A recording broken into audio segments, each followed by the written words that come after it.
저희 가을 학기 들어서 처음 뵙는 거죠? 네, 저희 봄, 여름 학기 제가 학부모 교육 처음 밴드에 안내할 때 우리 봄, 여름 학기 이런 책 읽었었죠. 이 책 통해서 저희들이 또 이런 얘기 나눴습니다 하고 밴드에 썼는데 우리 봄, 여름 학기에 읽었던 책이 제목이 무엇이었을까요? 맞아요, 맞아요. 예, 우리 다 완벽하지 않죠. 예, 우리 다 완벽하지 않아서 부모로서도 우리는 완벽할 수가 없어요. 예, 완벽하려고 하다 보면 나도 통제하고 자녀도 통제하게 되는 거죠. 예, 그런 얘기들 나누면서 우리는 자녀들의 하나님께서 보내신 우리는 대사다 이런 얘기들을 나눴습니다. 그리고 이번에 저희 또 가을 겨울학기 필독서 크리스찬을 위한 긍정의 훈육 이렇게 책 가져오신 부모님들 계셔서 너무 감사합니다. 어, 읽으신 부모님들은 또 오늘 나누면서 더 또 하실 말씀이 많으실 것 같고요. 안 읽으신 우리 부모님들도 아마 또 평소에 생각하고 기도했던 내용들과 크게 다르지 않을 거예요. 그래서 또 나누고 싶은 얘기들 마음껏 나누면 좋을 것 같습니다. 이 긍정의 훈육은 사실 지금 저희 더세물학교에 모든 어떤 교육의 중심을 같이 흐르고 있어요. 저희 여름 방학 때 교사 연수 필독서가 학급 긍정 훈육법이었습니다. 우리 선생님들이 모두 학급 긍정 훈육법 책을 다 읽고 와서 우리 저희들 교사 연수를 했었어요. 그래서 제인 넬슨 똑같은 저자가 쓰신 거예요. 그래서 결국은 학급 경영에서도 중요한 것은 친절하고 단호한 선생님이다. 그 부분을 같이 했죠. 그리고 지금 또 부모님들 중에서 또 중등 학부모님도 계실 것 같은데 중등 학부모님들의 필독서는 긍정의 훈육 청소년 편입니다.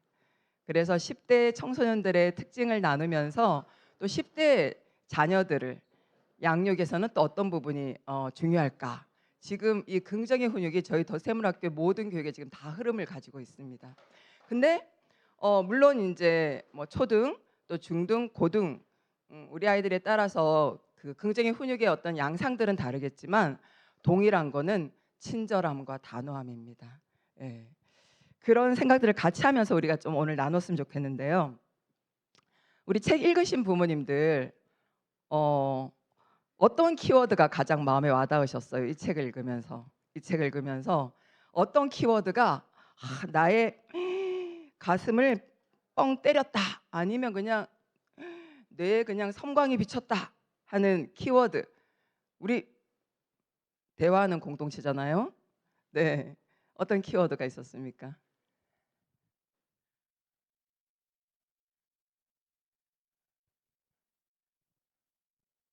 네, 감사합니다.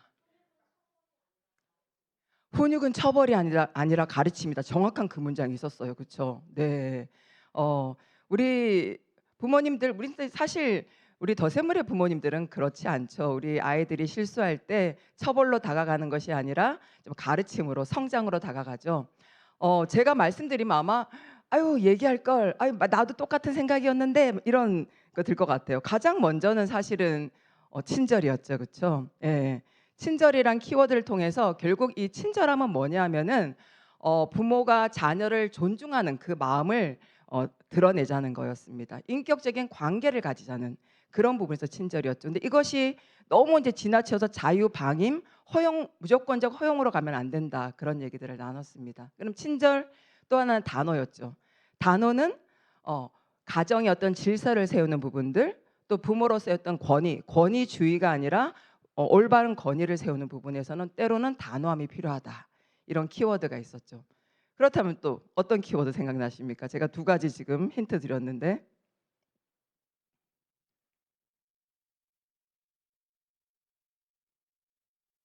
우리 아이들은 서로 손들어 가지고 질문을 하기가 힘든데 질문 한 번 하면 그냥 20분이 갑니다. 서로 대답하겠다고 다 해가지고. 또 뭐가 있었습니까? 또 그래서 또 이 저자가 강조하는 것이 소속감과 존재감이었습니다. 그쵸?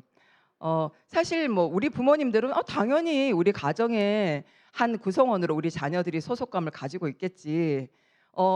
그리고 얼마나 귀한 자녀인지 우리 자녀들은 다 알 거야. 우리는 되게 자신만만해 할 수 있는데 실상은 때로는 저희들의 뭐랄까 부모 중심의 자녀 양육으로 아이들이 특히 저희들 옛날에 나는 이 집의 딸이 아닌가 봐. 막 제가 어렸을 때 나는 다리 밑에서 데리고 왔나 봐. 이런 이제 재미있는 얘기들이 있었는데 요즘 아이들도 자기 나름대로 어떤 단어로 그런 고민을 할 수도 있을 것 같아요. 네. 그래서 소속감은 자녀가 성장하는 데 안정감을 주고요. 그다음에 존재감은 내가 어떤 거든 할 수 있다라는 또 자존감을 갖게 합니다. 자신감을 갖게 합니다. 이런 키워드를 하나하나 보면서 우리 부모님들이 '아 나의 양육은 어떤 쪽이었지?' 좀 또 생각을 하면서 우리가 키워드를 나누면 좋을 것 같습니다. 여기까지 왔는데 또 얘 얘기하고 싶은 분 계신가요? 네. 또 하나는 실수에 대한 얘기도 굉장히 많이 했어요. 실수할 수 있습니다. 우리 자녀들도 실수할 수 있습니다. 우리 부모도 양육하다가 실수할 수 있습니다. 우리는 완벽하지 못하기 때문에 그렇지만 거기서 멈추는 것이 아니라 성장의 기회로 우리 자녀들도 크게 실수하거나 잘못할 때 그것을 성장의 기회로 우리가 만들어 줘야 됩니다. 또 우리들 또한 양육에서 실수할 수 있지만 그것을 또 부모로서 배움의 기회로 우리가 만들어야 됩니다. 그런 얘기들을 저자가 계속하고 있죠. 그리고 특별한 시간. 이거는 가족 전체가 함께하는 특별한 시간이 아니라 1대1의 특별한 시간도 강조하고 있습니다. 부모와 자녀 한 명이 함께 자기들만의 좀 대화를 나눌 수 있는 특별한 시간. 같이 서점을 간다든지 같이 도서관을 간다든지 공원을 같이 산책한다든지 같이 맛있는 걸 먹는다든지 가족 다 같이 먹는 거 말고요. 가족 다 같이 먹으면은 때로는 더 깊은 대화를 못 할 수도 있어요. 평소에 그냥 하던 대화 비슷하게 할 수가 있어요. 근데 1대1의 특별한 시간을 가지게 되면 정말 그 자녀에게 꼭 필요한 질문을 할 수가 있고 또 우리는 또 경청과 공감의 시간을 가질 수가 있죠. 특히 저희 더세문학교는 굉장히 이런 부분 좀 많이 강조하는 것 같은데 어떻게 자녀와 1대1의 특별한 시간들은 종종 가지고 계십니까? 네. 저도 지금 자녀들이 20대인데 딸이랑도 특별한 시간을 요즘 1대1로 가지고 있어요. 저희 딸이 직장인인데 그중에 또 하나의 특기가 어 헬스 트레이너예요. 그래서 저랑 1대1로 지금 헬스장에서 같이 제가 헬스 트레이닝을 받으면서 같이 또 특별한 데이트를 하고 있습니다. 끝나면은 "엄마 6만 원 벌은 거야." 이러면서 저한테도 그런 말도 하죠. 어 제가 또 지금 6학년 지난주 우리 6학년 부모님들 계신데 제가 그저께 성세 시간 과제를 이 숙제를 줬는데 혹시 자녀가 얘기한 자녀가 있나요? 예. 제가 "엄마나 아빠 중에 한 분과 1대1로 데이트하는 시간을 가져라."라고 제가 과제를 줬어요. 지금 6학년 성균관 세관 수업 지금 주제가 가족 관계입니다. 그래서 가족 관계라서 엄마랑 얘기 또는 아빠랑 얘기하면서 엄마의 10대, 20대, 30대, 40대를 한번 들어봐. 예. 그래서 그것을 엄마의 인생 무지개를 한번 정리해서 가지고 와. 그게 지금 6학년 지금 성세 과제입니다. 왜냐하면은 때로는 이렇게 과제 주지 않으면 이렇게 1대1의 특별한 시간을 잘 못 가지더라고요. 우리 부모님이 너무 분주하셔 가지고. 그래서 이렇게 또 학교가 먼저 또 과제로 하면은 그걸 계기로 또 인제 더 이렇게 해 나가시면 좋을 것 같습니다. 또 이 주제 하나를 얘기하자면 자율, 책임감. 이 부분은 뭐냐면 어떠한 가정에 아니면 그 자녀와 관련된 어떤 문제들이 있을 때 부모의 생각, 부모의 결정으로 해결하려고 하지 말고 자녀와 함께 그 문제를 해결해 나가는 가정의 분위기, 가정의 문화가 되면 좋겠다. 그럴 때 그 자녀가 앞으로 어떠한 문제들을 직면할 때라도 책임감 있게 그 문제를 해결해 나가는 자기만의 역량을 가지게 된다. 근데 우리 부모님들 분주하고 바빠서 시간 없어 가지고 막 저희들 생각으로 빨리 문제 해결하잖아요. 예. "너는 어떻게 생각하니?" 라고 그 말을 할 여유가 저희들이 잘 없잖아요. 예. "우리 이번 여름에 가족 여행 갈 건데 어디 가면 좋을까? 거기 가서 뭐 하면 좋을까?" 라는 얘기들을 우리가 하면서 가족 여행을 우리가 플랜을 짜나요? 아니면은 부모님들의 완벽한 그 가족을 사랑하는 자녀를 사랑하는 그 완벽한 마음으로 완벽한 플랜을 짜시나요? 저 한 번 그런 실수한 적이 있었어요. 저희 아이들이 이제 중3이랑 중학교 2학년 때 둘이 2살 터울이니까 제가 완벽한 가족 여행을 짰었거든요. 그 세부 필리핀 여행을 짜서 막 저 나름대로는 뭐 어디 가서 뭐 이렇게 수영장 있는 데서 이렇게 다 짰는데 중3 고1 중3이었나 딸아이가 숙소에서 나오려고 하지 않는 거예요. 예. 그래서 제가 "엄마가 이렇게 완벽한 여행을 짰는데 너 어떻게 숙소에만 앉아 있으려 누워 있으려 그러냐." 정말 제가 막 이틀간은 참다가 3 일째는 폭발했어요. 막 이렇게 했는데 "엄마 그거 엄마가 좋아하는 여행 아니었어?" 그리고 저한테 그러는 거예요. 예. 제가 그때 머리를 띵 '아 내가 우리 아이들한테 묻지 않았구나. 어딜 가면 좋지? 여기서 뭐 할지 묻지 않고 제가 정말 저의 그 사랑 가득한 마음으로 정말 완벽하게 짰구나.' 근데 저희 딸은 그것보다는 자기의 의견을 묻는 것이 훨씬 더 중요했던 거예요. 지금은 우리 유치 초등이라서 제 이 말이 좀 와닿지 않으시죠? 지금은 뭐 "가자." 그러면 다 오고 "앉아서 먹자." 그러면 다 먹죠. 이제 우리 중등 부모님들 만나서 한번 여쭤보세요. 의견을 묻지 않으면 아이들이 자발적으로 함께하지 않아요. 예. 그래서 우리 자녀들에게 어떤 문제를 해결하는 책임감을 주려면 자율성을 이제 계속 그 아이들에게 먼저 물어봐야 됩니다. 분주하고 바쁘고 시간 없을수록 더 물어봐야 됩니다. 네. 그래야지 돌아서 가지 않고 조금은 그래도 이렇게 지름길로 가게 되는 것 같아요. 저도 사실은 많이 돌아서 간 부분들도 있어요. 그래서 또 이런 시간에 제가 더 말씀을 드릴 수도 있는 것 같아요. 네. 이런 키워드들이었습니다. 인제 보면서 '아 맞아. 나도 저 키워드 잠시 머물렀었지. 잠시 생각했었지.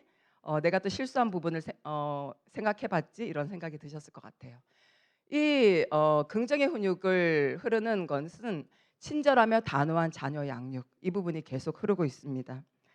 어 모든 내용마다 친절함과 단호함. 친절은 아까 말씀드렸던 것처럼 자녀가 '맞아. 우리 엄마 아빠가 나를 존중하고 있지.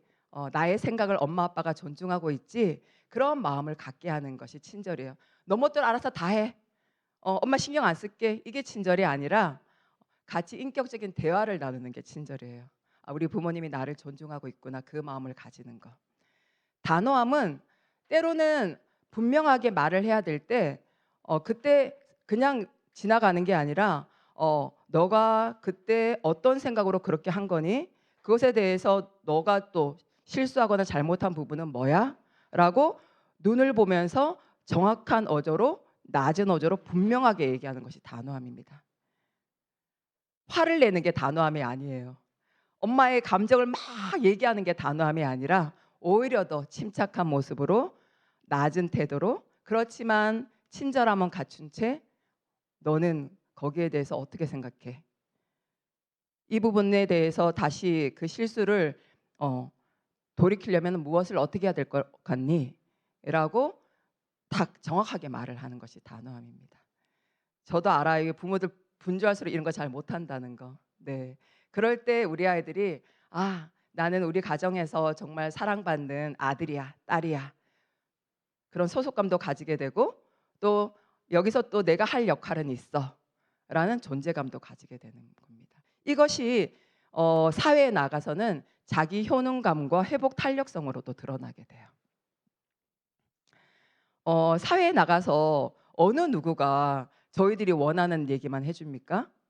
또 어느 누구가 우리가 원하는 행동만 해 주는 타인은 없습니다. 사회는 없어요. 예. 그렇지만 그 사회 그 조직에서 다 각자 또 맡은 역할들은 있어요. 그러면은 저 친구가 내가 원하는 대로 하지 않았어. 선생님이 내 마음을 알아주지 않았어. 나는 아무것도 하기 싫어. 나는 안 할래. 그렇게 하는 것이 아니라 그 속에서 자기 역할을 묵묵하게 해 나가는 것이 자기 효능감이에요. 예. 우리 학교에서 선생님들이 어떤 부분에서 도와줄 수 있는 부분이 있고 도와주지 못하는 부분이 있어요. 예. 선생님들이 뭐 격려하고 공감해 주고 이런 건 해줄 수 있지만 결국 자기 마음속에서 자기의 상처를 회복하는 그 힘은 본인의 회복 탄력성으로 할 수 있는 거거든요. 근데 학교에서 친구 관계로 힘들어질 때 굉장히 자기가 할 수 있음에도 불구하고 안 하고 회피하는 친구들도 굉장히 많이 있는 것 같아요. 근데 이것이 근본은 어 태어나자마자 때로는 엄마 뱃속에서부터 엄마 아빠의 태도, 양육 방법, 양육 대화에 따라서 '와 나는 정말 사랑받는 존재야.'라는 그런 안정감이 있을 때 사회에 나가서도 누가 때로는 내가 원하는 말을 하지 않고 때로는 내가 크게 상처를 받는 일이 있을지라도 '나는 사랑받는 존재야. 나는 여기서 내가 소속된 존재야.'라고 하면서 자기 회복 탄력성으로 다시 일어날 수 있는 겁니다. 그래서 이런 부분이 중요하기 때문에 이 저자도 친절하며 단호한 자녀 양육이 얼마나 중요한지를 얘기하는 것 같아요. 그리고 저희 선생님들도 지난 여름 연수 때 우리도 우리 학급에서 인격적 관계를 갖는 친절함과 또 잘못한 것에 대해서는 낮은 어조이지만 단호하게 얘기하는 그런 우리 학급 경영을 하자라고 좀 더 저희들이 또 얘기를 나눴습니다. 음. 혹시 자녀를 생각해 보세요. 우리 자녀들이 우리가 보기에는 이런 은사와 이런 재능을 갖고 있는데 그런 부분을 발휘할 그런 마음 아니면 자신감, 자기 효능감을 얼마큼 갖고 있는지 아니면은 '나 이거 못해. 나 자신 없어.'라고 계속 주저하고 있는지. 아니면 때로는 어떤 가정에서나 학교에서 상처를 받았을 때 오히려 그냥 엄마 앞에 달려와 가지고 그냥 그 상처받은 내용을 그냥 얘기하는 고자질하는 것에만 급급한지 아니면은 그거를 통해서 엄마랑 대화를 통해서 또 내가 성장할 부분을 찾고 있는지 한번 생각해 보세요. 네. 그럴 때 또 부모의 반응이 굉장히 중요합니다. 그 친구가 그런 말 할 때 "너는 어떤 생각이 들었니?" 어. 그럴 때 엄마가 어떻게 또 너를 도와주면 좋을까?" 이렇게 해야 되는데 "뭐라고? 선생님한테 전화 걸게. 기다려 봐. 선생님 그런 일 있으셨나요?" 하고 이렇게. 그러면 자녀가 그걸 다 보고 있습니다. 음. 우리 엄마가 내가 원하는 대로 해 줬군. 다음에 이런 일 있으면 또 얘기해야지. 또 그런 생각을. 자녀가 안 보는 것 같죠? 부모님들이 안방에서 대화하는 것도 다 듣고 있어요, 자녀들이. 네. 그래서 우리 부모님들이 사실은 자녀한테 말을 하지 않고 그냥 배우자에게 말을 하더라도 사실 우리가 지금 하는 대화, 우리가 지금 하는 태도가 지금 내 자녀의 성장에 도움이 되는 우리가 얘기들을 하고 있는지, 자녀 성장을 오히려 후퇴시키는 얘기를 하고 있는지 그런 것도 우리가 참 돌아볼 것들이 참 많이 있습니다. 굉장히 눈치가 빠른 아이들이 우리의 자녀들이에요. 네. 그래서 저희 자녀 얘기를 좀 잠깐 하겠습니다. 저도 굉장히 실수가 많은 엄마였기 때문에 어 저의 아들 딸입니다. 3살 때 5살 때 지금은 27 살, 25 살입니다. 근데 제가 이 사진을 참 좋아해요. 3살 5살 때 이 사진을 참 좋아하는데 제가 양육하면서 이 사진이 늘 제 마음속에 있어요. 어 왜냐하면은 우리 자녀가 성장하는 과정에서 많은 일들을 겪을 텐데 뭐 마냥 성공하지 않겠죠. 많이 쓰러지고 실수하고 넘어지겠죠. 그런 상황에서도 이 웃음을 가지게 양육을 해야 되겠다 생각을 좀 했었어요. 이제 이렇게 해맑은 막 너무 천사 같은 이 미소를 짓게 해야 되겠다 그런 생각을 했었습니다. 그런데 제가 아이들 이때부터 제가 기독교 교육을 했기 때문에 기독교사의 삶 또한 아시죠? 예. 그래서 또 열심히 하다 보니까 사실 가정에서 엄마로서의 자녀 양육은 실수한 게 굉장히 많았습니다. 사실은 굉장히 많았고 분당 샘물학교에 둘을 데리고 이제 출퇴근을 했는데 하루는 한 7 시쯤에 인제 퇴근을 하고 "야 차 타." 하면서 인제 집은 분당이고 아니 학교는 분당이고 집은 용인이었거든요. "타." 하고 인제 "집에 가자." 하고 막 가는데 한 중간쯤 가다가 뒤를 돌아보니깐 아들이 안 탄 거예요. 그래서 아들이 인제 그 분당 샘물교회 밑에 발바닥 공원이라고 조그만 데 있는데 거기서 막 놀고 있었는데 제가 인제 뒤에서 인제 문을 한 번 열었다 한 번 닫았으니까 우리 딸이 열었다 닫았겠죠. 그래서 '아 다 탔구나.' 생각하고 막 이렇게 갔던 거예요. 그렇게 분주한 삶을 살았던 것 같습니다. 그리고 또 저도 나름 친절보다는 좀 단호한 쪽이 더 많았어요. 왜냐하면 아이들이 말을 잘 들으니까. 여기 말 잘 듣는 자녀의 부모님들 생각하세요. 내 말을 잘 듣는 자녀들이면은 우리가 착각합니다. '아 우리 자녀들이 지금 나의 자녀 양육을 잘 따라오는구나. 내가 잘하고 있구나.'라고 착각할 수 있어요. 저도 말을 너무너무 잘 들었기 때문에 '우리 자녀 너무 착해. 나는 잘하고 있어.' 하고 좀 단호한 쪽으로 갔어요. "이리 와. 저리 가. 가방 들어. 가자." 뭐 이러면서 이렇게 해서 이렇게 근데 너무 잘 들어서 나 잘하고 있어." 이랬는데 이런 저의 단호함이 터진 것이 이 아이들의 10대 후반에 터지더라고요. 10대 후반에 반란이 일어나더라고요. 예. 반란이 일어나는데 뭐 길게 얘기하면 오늘 하루 다 가니까 주로 저희 아이들의 반란은 인제 제가 단호함의 끝까지 갔을 때 저희 아이들의 반란은 집을 가출하는 것이었어요. 그래서 집을 가출하면 제가 거기서 이제 쪼끔 '이런 일이 일어나다니 우리 가정에.'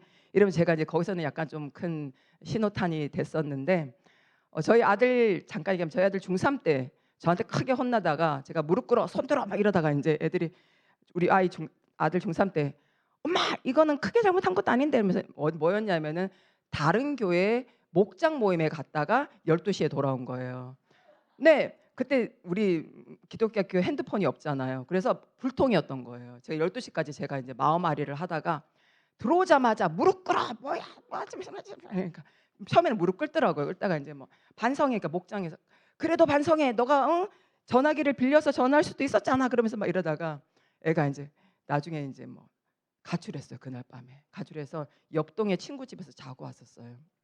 하여튼 그러면서 해 가지고 지금 20대 때는 딸은 서울에서 직장을 다니고 있고 아들은 인천에서 대학을 다니고 있어요. 아들이 지금 대학교 4 학년이거든요. 저희 가족 단톡방에 저는 매일 아이들에게 사랑의 편지를 올립니다. 기도문 하나랑 말씀 있는 기도문 하나랑 또 저의 어떤 편지. 9월 달은 저희 가정의 좀 축제의 달이에요. 왜냐하면은 딸은 9월 8 일이 생일이고 아들은 9월 4 일이 생일이거든요. 그래서 제 9월 달 어느 날 제가 사랑의 편지 단톡방에 올린 편지를 부끄럽지만 하나 이렇게 하자면 혹시 보이는지 이날 인제 좀 이런저런 생각이 들어서 어 보이세요? 아 네네. 다행이네요. 그래서 제가 저희 아들, 딸에게 좀 이런저런 얘기들을 좀 했어요. 그래서 좀 큰 결정을 할 때는 기도도 하고 엄마 아빠 얘기도 좀 듣고 또 자잘한 것들은 또 편하게 해. 이렇게 하고 너희들 정말 중요한 20 대라서 이게 인제 제가 주는 소속감과 존재감의 언어예요. 엄마가 늘 기도하고 있다. 근데 폭삭 속았으면 어느 날은 "야 빠꾸해도 돼." 이런 얘기도 하고 하면은 요게 인제 저희 아이들의 반응이에요. 딸은 항상 굿. 딸은 항상 굿. 매일 굿, 굿 막 딸은. 아들은 요 하트. 예. 아들은 하트, 딸은 굿. 이게 매일 반복되는 겁니다. 네. 어 사실은 많은 어려움들이 있었어요. 저희 가정에도 어려움이 되게 많았어요. 어 다 말씀드릴 수는 없지만 그렇지만 10대 때는 아까 말씀드린 그런 여러 가지 실수와 또 있었는데 그래도 매일매일 이렇게 엄마가 보내는 사랑의 편지로 지금은 관계가 많이 회복되고 1대1의 데이트도 굉장히 많이 하고 있습니다. 가장 따끈한 지지난주의 사진 우리 아들, 딸 어 장소는 병원이에요. 누가 할아버지가 입원하셔 가지고. 네. 해 가지고 네 지금 27살 딸과 25살 아들 둘 다 헬스걸과 헬스보이입니다. 엄청난 운동을 너무 좋아하는 아들과 딸이에요. 네. 어 그 이런 잠깐 말씀을 드린 거는 이런 시간들이 금방 가더라고요. 오래될 것 같죠. 근데 어 유치, 초등, 중고등, 대학 시절, 청년 집을 떠나는 시기가 금방 오더라고요. 그래서 저는 이 친절과 단호함을 제가 학급 긍정 훈육법도 읽고 이 책도 읽고 청소년 편도 읽으면서 와 이 제인 넬슨 저자가 정말 중요한 거를 짚어 주셨다. 아 내가 20년 넘게 양육을 해 보니까 정말 이게 너무 중요하다. 인격적인 관계로 자녀를 존중하는 것을 확실하게 표현하는 것과 또 때로는 단호하게 잘못한 것을 짚어 주는 것. 이게 정말 우리 아이들이 20대, 30대에 성장하는 데 너무 중요한 키워드구나를 다시 한번 생각하게 됐습니다. 이거 잘 안 보여서 빨리 넘어갈게요. 여러 가지 양육 가치인데 나중에 저기 뒤에다 둘 테니까 하나씩 가져가세요.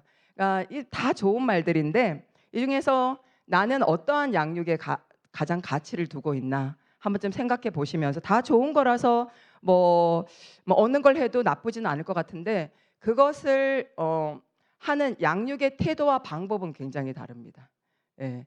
거기서 너무 엄격한 통제로 가든지 아니면 다 내버려두는 자유방임으로 가는 것이 아니라 예, 친절함과 단호함으로. 저는 요즘에 저희 양육 가치는 자율성과 책임입니다.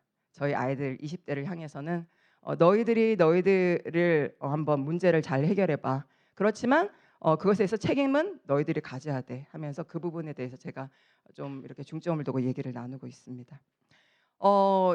이 책에 계속 또 얘기하는 것이 아들러 심리학과 에릭슨의 심리사의 발달 단계인 것 같아요. 근데 무엇이냐 아들러 심리학이 뭐냐면은 사회적 관계, 사회적 맥락을 되게 많이 강조를 해요. 그러니까 인간은 개인으로 프로이드는 좀 개인의 어떤 과거, 개인의 삶을 많이 강조하잖아요. 근데 아들러는 사회적 관계, 사회적 맥락을 굉장히 많이 강조해요. 그래서 가정에서도 그 출생의 순서 이런 것도 되게 많이 얘기를 하고 있고 그게 이제 사회적 맥락이잖아요. 그리고 또 하나는 프로이드는 어떤 과거의 상처를 얘기를 많이 한다면은 아들러는 미래의 목표를 많이 얘기해요. 그래서 어떤 한 우리 자녀들이 자기 어떤 좀 열등감을 가지고 있는데 그것을 극복해 나가는 부분에서 내가 이러한 목적, 이러한 목표를 가지고 열심히 하는 부분들이 있다는 부분, 아들러 심리학에 나오는 부분들, 이 내용들이 이 책에도 같이 결을 같이 하는 것 같습니다. 그리고 에릭슨은 우리 얘기 많이 들었으니까 아이들의 발달 단계에 따라서 그렇죠? 아이들이 좀 성취해야 될 그런 부분들, 아주 어렸을 때는 부모와의 신뢰관계, 또 유치 단계에서는 자율성, 테두리 안에서의 자율성. 근데 우리가 유치 단계에서 너무 많이 통제를 하고 있죠. 이것도 하지 마, 저것도 하지 마, 다 그러는데 안전한 테두리는 지어주되 그 안에서의 어떤 자율성. 그 다음에 초등 좀 저학년에서는 주도성, 나름 정한 것에 대해서 할 수 있도록 좀 용기 주는 거. 초등 고학년에서는 근면성. 그 다음에 10대 중고등에서는 정체성 부분들, 그 다음에 20대로 가서는 친밀함, 이런 부분들에 대해서 그 나이 발달 단계에 따라서 성장해야 될 부분들에 대해서도 이 책에서 얘기를 많이 하는 것 같습니다. 예전에 얘기 많이 했으니까 넘어가고요. 그러면서 이제 우리 부모가 좀 일관성 없을 때, 때로는 엄격하게 통제로 막 우리가 막 했다가 때로는 또 우리가 분주하고 바쁘니까 또 다 내버려 뒀다가 이렇게 일관성 없게 엄격한 통제와 어떤 허용 부분을 왔다 갔다 했을 때 아이들에게서 나타날 수 있는 어떤 네 가지 부분들, 어긋난 행동들도 얘기를 하고 있죠. 아이들 어떤 쪽이 많습니까? 어떤 아이는 부모가 속상하게끔 똑같이 행동하는 아이들 있을 수 있죠. 또 어떤 아이들은 오히려 나는 아무것도 못해 라고 우리 회피하는 우리 자녀들도 있을 수 있을 것 같습니다. 또 때로는 어떤 자녀는 굉장히 커다란 반항, 아마 이런 부분은 이거는 중고등 시기에 있어요. 중등 시기에 초등 때까지 가만히 있는다고 아무 문제가 없는 게 아니에요. 우리가 이 일관성 없는 엄격한 통제와 자유방임으로 왔다 갔다 할 때 아이들의 마음속에는 분노나 저항감이 있습니다. 근데 그때까지는 자기 힘이 부모보다 작다는 걸 알고 있어요. 그래서 표현하지 않는 거예요. 그런데 중등 고등이 됐을 때 내가 힘이 좀 세졌네? 라고 생각이 들면은 이제 그것이 이제 반항이나 뭐 회피나 이런 부분으로 드러나는 거예요. 네. 그래서 유초등 때 아무 문제 없어가 아니라 내가 나의 자녀 양육 태도나 방법이 어떤지 우리는 계속 성찰하면서 계속 더 좋은 쪽으로 계속 수정해 나가야 됩니다. 여기 저자가 얘기하는데 부모가 먼저 바뀌어야 된대요. 내 자는 이래, 내 자는 이것도 바뀌어야 되고, 내 자는 이것도 바뀌어, 내 자는 이것도 바뀌어. 우리가 생각해서 바뀌어지지 않아요. 우리 부모의 양육 태도가 먼저 바뀌어질 때 자녀의 그런 모습들이 바뀌어진다고 저자가 분명하게 얘기하고 있어요. 만약에 지금 생각해 보세요. 내 자녀가 혹시 이런 문제가 내가 느껴지나? 이런 좀 성장의 부분이 느껴지나? 그러면 '아 나의 양육 태도의 어떤 부분이 바뀌어야 되는 거지?' 라고 먼저 생각하는 것이 필요하다는 겁니다. 저희 중등에서 선생님들도 이 부분 굉장히 많이 얘기하고 있어요. 왜냐하면 중등이 인제 좀 그런 시기잖아요. 그런 시기라서 아이들마다 이 4 가지 양상이 자기의 어떤 소속감이나 존재감이나 자기 효능감이나 회복 탄력성에 따라서 드러나는 부분들이 좀 달라요. 자기가 좀 힘이 있다고 생각하는 아이들은 이 반항으로 드러나요. 근데 자기의 어떤 자기 효능감이 좀 없다고 생각하는 친구들은 이 회피, 후퇴 쪽으로 드러나게 되죠. 그래서 그런 부분들 우리가 또 우리 제자들을 바라보면서 이런 제자들을 또 어떻게 우리가 또 학급 경영해 나가고 또 성장으로 이끌어야 될지 그런 얘기들도 하게 됩니다. 저기 빙산은 우리가 많이 봤죠? 아이들의 행동은 눈에 보이는 아주 조그마한 것이다. 어떤 행동이 눈에 보일 때 밑에 커다란 보이지 않는 아이들의 생각들, 아이들의 신념들, 아이들의 자기 효능감, 자존감 이런 것들이 있는 거다. 우리는 행동 가지고 막 계속 얘기하려고 그러는데 그 행동이 보일 때 보이지 않는 그 부분을 우리가 보려고 질문을 던지고 1대1의 특별한 시간을 가져야 된다라는 얘기들입니다. 네. 요거는 네, 오늘 선물을 안 가져왔네. 책에 있는 내용이에요. 식물에게 물이 필요한 것처럼 자녀에게는 무엇이 필요하다. 네, 소은이 어머니. 맞습니다. 격려가 필요하다. 그러니까 지나친 칭찬도 하지 말라 그래요. 오히려 지나친 칭찬은 결과로 자꾸 칭찬을. 너 100점 맞았어. 잘했어. 너 그러니까 결과로 어떤 칭찬을 하다 보면 자녀가 그 칭찬을 받기 위해서 또 계속 행동을 연연히 하기 때문에 과정이나 용기를 북돋워주는 격려가 많이 필요하다. 과정에 대한 격려가 많이. 그러니까 칭찬과 격려를 우리가 또 구별하자 이런 얘기들을 하고 있죠. 소은이 어머님 기억하고 있겠습니다. 네. 네. 이제 좀 후반부로 갔으면 좋겠습니다. 이것은 뭐냐면 저희 초등에서는 그 샬롬 메이슨의 교육 철학이 초등의 모든 교육 과정에 같이 가고 있어요. 그래서 초등 신임 선생님이 선발되면 신임 교사 연수에 이 책이 필독서입니다. 근데 이 책을 흐르는 주요 흐름이 교육은 관계이다. 교육은 습관이다. 교육은 분위기이다. 우리가 국어, 영어, 수학, 사회학 많은 교과목을 가르치고 있지만 우리가 관계를 가져야 되고 그다음에 일관성 있는 교육으로 습관으로 만들어져야 되고 그 순간에 일시적으로 고쳐졌다고 그 아이가 고쳐진 것이 아니라 장기적인 습관이 될 때 그 아이의 모습이 되는 거기 때문에 습관으로 또 학급의 분위기 우리 학교 전체의 문화 이것이 바로 교육이다 얘기들을 저희 선생님들도 많이 합니다. 제가 아까 말씀드렸지만 지금 현재 우리 아이들이 잘하고 있다고 우리가 나는 고민할 거 없어는 유초등에서 아닙니다. 지금 유초등의 아이들의 성장의 모습은 어쩌면 한 나무의 뿌리일 수 있어요. 네. 뿌리가 튼튼해야지 줄기나 나무 잎이나 열매가 튼실해지잖아요. 뿌리가 약하면은 그 나무는 제대로 자랄 수 없어요. 우리 아이가 겉으로는 지금 너무 잘 지내는 것처럼 보일지 모르지만 어쩌면 우리 양육 태도에 따라서 아이의 소속감이나 존재감이 연약할 수도 있어요.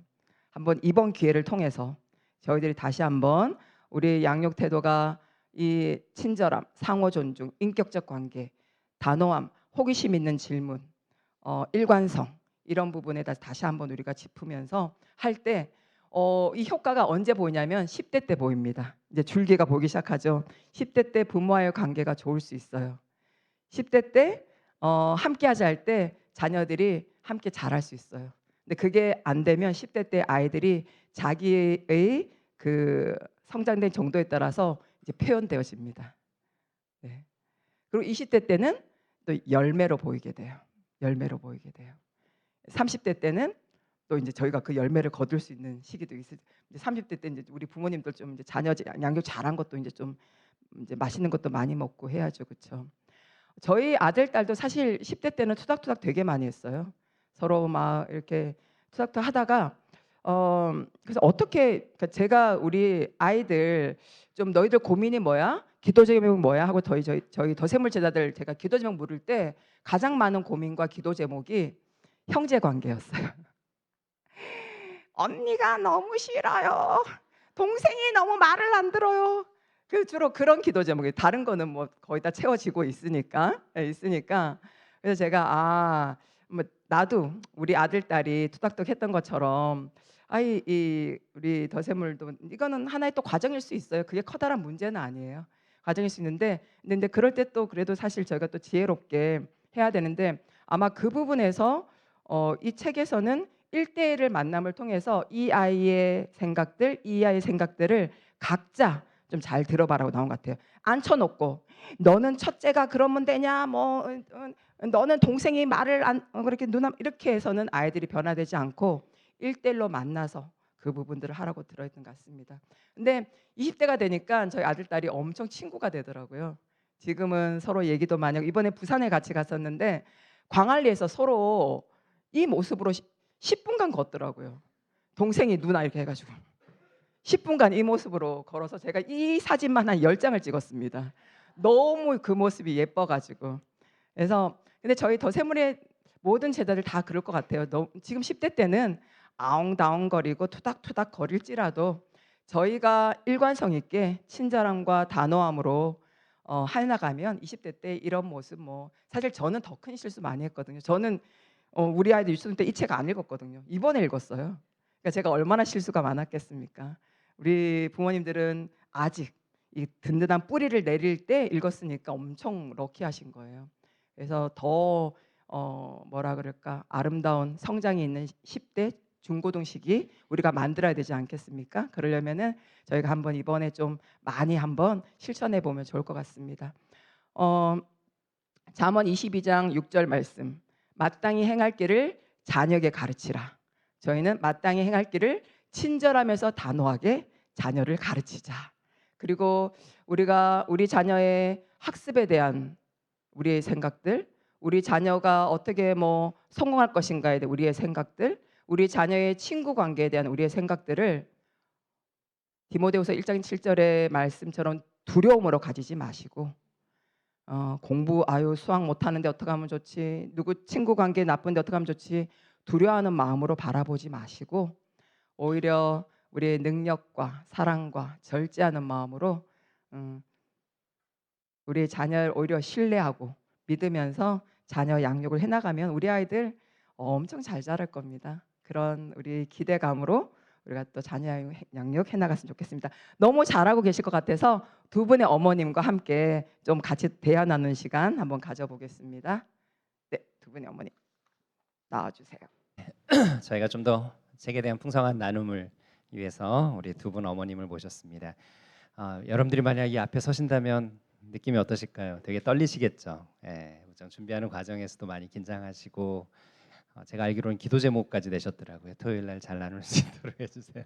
아마 그런 긴장이 많으셨을 텐데 다시 한번 좀 격려 환영의 박수 좀 부탁드리겠습니다. 자, 우리 먼저 소개를 좀 부탁드릴까요? 우리 유 어머님부터. 네, 안녕하세요. 저는 6학년 정유아의 엄마 배인경입니다. 안녕하세요. 저는 5학년 이라임, 3학년 이라온, 유치원 행복해반 7살 이라엘 엄마 이미래입니다. 네, 우리 날랄라 패밀리, 네, 속칭으로 그렇게 불립니다. 여러분들 이 책 읽을 때 좀 어떠셨어요? 잘 읽혀지나요? 저는 읽으면서 여러 책 읽으면서 전반부에 왜 이렇게 읽기가 힘들지? 진도가 잘 안 나가고 이게 무슨 말이야? 왜 똑같은 말 또 하고 있지? 막 자꾸 이런 느낌이 들더라고요. 근데 중반부터 그래 그래 뭐 그런 느낌으로 이제 뒤부터는 쭉 이렇게 읽게 되었는데 아마 여러분도 아마 과정에서 좀 시작할 때는 좀 어려움이 있었을 거예요. 근데 우리 어머님들 책 읽으면서의 가장 큰 어떤 인상 느낌이라고 하면 어떤 게 있을까요? 우리 유아 어머님. 네, 저도 처음에 되게 비슷한 게 책을 열었던 것 같아요. 어려운 단어가 하나도 쓰여 있지 않은데 책 페이지 넘어가는 게 굉장히 제가 이제 연휴 때 조금 집중해서 읽으려고 하다 했었는데 잘 안 넘어가더라고요. 그래서 이렇게 생각을 해보니 긍정의 훈육이라는 게 우리가 훈육을 할 때 어떤 조금 집중했던 포인트가 달랐던 것 같고 친절함과 단호함 앞에서 잘 설명을 해 주셨는데 어떻게 친절함과 단호함이 공존할 수 있지? 좀 그런 물음표로 시작을 하면서 책을 읽었던 것 같아요. 그래서 두 단어가 너무 상충되지 않나 그런 생각을 하면서 저한테 이제 새로운 관점의 훈육을 알려주는 게 인상적이었고 이제 마지막에 이 책을 옮긴 이의 글에 보면은 우리가 현실에서 그런 훈육을 경험하거나 관찰해 보지 못한 탓에 감이 잘 안 왔다고 적혀 있더라고요. 근데 제가 동일했던 것 같아요. 그런 훈육을 경험하지 못하고 본 적도 없기 때문에 계속 이게 뭐지? 뭐지? 하면서 읽지 않았나. 네. 아무래도 저희가 또 자라온 배경에서 이 책의 좀 이해도가 좀 다를 것 같긴 해요. 왜냐하면 은연중에 저희는 엄마 아빠, 우리의 엄마 아빠의 양육 스타일이 우리에게 많이 익숙해져 있고 그게 의식이나 무의식적으로도 우리 아이에게 그렇게 하고 있는 걸 우리 많이 보게 되잖아요. 그래서 어떤 면에서 우리 유어머님의 아버님은 어머님은 어떤 분이셨을까 궁금하기도 한데 어떤 양육 스타일이셨는지. 네, 저희는 이제 저희 부모님이 저희 아버지가 경상도 분이시고 이제 거기서 제가 자라면서 전형적인 가부장적인 가정에서 이렇게 엄격하게 훈육과 단호함이 아닌 엄격함으로 훈육하시는 아버지 밑에서 그리고 이제 어머니는 순종적인 그런 여성상으로 이렇게 두 분 밑에서 자라면서 제가 그런 엄격한 가정에서 자랐던 것 같아요. 네, 네. 네. 그래서 어떻게 보면 어머님이 느끼셨듯이 이게 친절하지만 단호함이 아니라 네. 엄격함에 좀 더 네. 네. 그러니까 이게 계속 연결이 되지 않고 이제 이해를 해 나가 거의 이제 책을 한참 읽으면서부터 이제 그게 텍스트로만 보이던 게 이제 사례나 이런 걸 통해서 좀 더 이해되지 않았나 그런 생각이. 네, 네. 네. 우리 라임이 어머님의 어머님, 아버님은 어떤 스타일이셨나요? 저희는 아빠가 굉장히 그러니까 단호하지만은 굉장히 저를 여유롭게 봐주셨던 편이었고 저희는 엄마가 굉장히 촘촘하고 세심하게 그냥 쫓아다니면서 "헉, 이거 왜 안 했어? 저거 왜 안 했어? 이렇게 좀 저희 엄마 그런 식이었고 또 저희는 세 남매인데 제가 큰 딸이라서 더욱더 이제 제가 엄마의 어떠한 그 훈육에 있어서 내가 아까 말씀하신 대로 좋은 착한 딸이 돼야지, 내가 칭찬받는 딸이 돼야지라는 그런 컴플렉스에 약간 사로잡혔던 적도 되게 많아서 특히 이제 이런 아이들을 대할 때 항상 이런 비슷한 상황이 왔을 때 내가 엄마처럼 안 하려면 어떻게 해야 되는지를 지혜를 많이 구하려고 노력은 하는데 움찔움찔 나올 수밖에 없는 것 같아요. 왜냐하면 제가 그렇게 양육을 받아왔기 때문에. 네, 네. 어때요? 책을 보면서 가장 인상적이었던 부분이 있었다면? 저도 그렇기 때문에 이제 저는 이제 존중이라는 거, 훈육은 존중에서 시작한다는 거. 그러니까 하나님께서 나를 인격적으로 대하시듯이 나도 아이들을 인격적으로 존중하고 들어주고 그거에 따라서 똑같이 행동해야 되는 것. 그리고 내 훈육 상자에 있는 도구들, 거기에 이제 다양한 예시들이 많이 나오잖아요. 그래서 그 예시들이 저한테도 기억에 남았고, 그리고 중요한 건 이게 아주 길게, 그리고 한 번 해서 안 되고 두 번 해서도 안 되고 굉장히 반복적으로 해야 된다는 거가 제일 기억에 남아요. 네, 네. 책을 읽어가면서 이제 구체적인 팁들이 나오고 이러는데 그걸 보시면서 지금까지 내가 했던 방식 가운데 그래 이거는 맞는 거였구나 이렇게 아마 확신하게 된 부분도 있고 이건 아니었네 또 이렇게 돌아보게 된 부분이 있었을 텐데 어떤 부분에서 좀 이게 맞았구나라고 생각했던 부분이 있었다면 어떤 거 있을까요? 그 암호 해독이라는 이야기가 나오잖아요. 그래서 이제 어떤 상황이 발생했을 때 아이가 그 행동 이면에 실제로 그 아이가 갖고 있는 그 생각들을 읽을 수 있으면 이제 이런 상황을 효과적으로 다룰 수 있다. 그 부분에서 이제 읽으면서 이제 저희 이제 유아는 극단적인 어떤 표현을 하거나 그런 아이 성향 자체가 그런 아이는 아닌데 그래도 이제 저희 아이도 이제 아이다 보니 뭐 저희가 예상치 못하는 반응이나 그런 일들이 일어날 때가 있죠. 근데 그때 저희 남편과 함께 왜 제가 저런 행동을 하게 됐을까 이런 걸 이제 유아가 잘 때 저희가 이제 유아가 없을 때 분석을 좀 많이 해보는 편이었던 것 같아요. 이제 유아가 어렸을 때부터 얘가 왜 이런 행동을 할까. 그래서 이제 제가 이제 어렸을 때를 되돌아보면 이제 엄격하셨던 이제 아버지지만 저희 어머니가 저랑 대화를 또 많이 나누시면서 제가 아빠에 대한 어떤 그런 반발심과 이해되지 이해하지 않는 상황. 그런 부분들에 대해서 정말 아빠가 너무 이해가 안 되고 이제 그런 반항심이 커질 때 저희 엄마가 저한테 대화를 많이 들어주시고 이제 잘 풀어주시면서 아마 아빠가 이랬을 거야. 아빠의 마음은 그거는 아니었을 거야. 저는 이해는 안 되지만 엄마의 얘기를 들으면서 그걸 잘 저희 어머니가 해주셨던 것 같아요. 그래서 지금 저희 가정은 훈육을 이제 저희가 딸이다 보니까 훈육을 이제 엄마인 제가 주로 하고 있기는 한데 이제 제가 훈육을 하면 이제 저희 남편이 이제 아빠가 유아랑 얘기를 하면서 유아가 왜 그런 행동을 했을까? 근데 유아도 이제 그 상황이 엄마가 이렇게 혼내는 게 이해가 되지 않고 받아들여지지 않고 할 수 있지만 그래도 이제 유아랑 얘기를 하면서 유아가 그래 이건 내가 잘못했어. 그러니까 엄마가 혼낸 것 같아. 하지만 이거는 내가 왜 혼났는지 모르겠어라고 얘기할 때 또 아빠가 그 부분을 들어주기도 하고 그래서 엄마가 이래서 혼냈을 거야라고 얘기하지만 또 한편으로는 진짜 제가 감정적이었을 수도 있잖아요. 그러면 저희 남편이 저한테 얘기를 하면서 이거는 이런 부분이니까 저희 둘이 있을 때 그래서 이제 그 상황이 1대1로지만 다 공유가 되면서 이제 유아가 그런 부분들이 감정적으로 쌓이지 않게 좀 잘 풀고 풀고 가려고 노력을 했던 것 같아요. 네. 저는 이 부분이 참 중요하다고 생각을 하는데 여러분 어떠세요? 아이의 어떤 행동이 있을 때 그 수면 밑에 있는 그 욕구나 니즈가 잘 캐치가 되세요?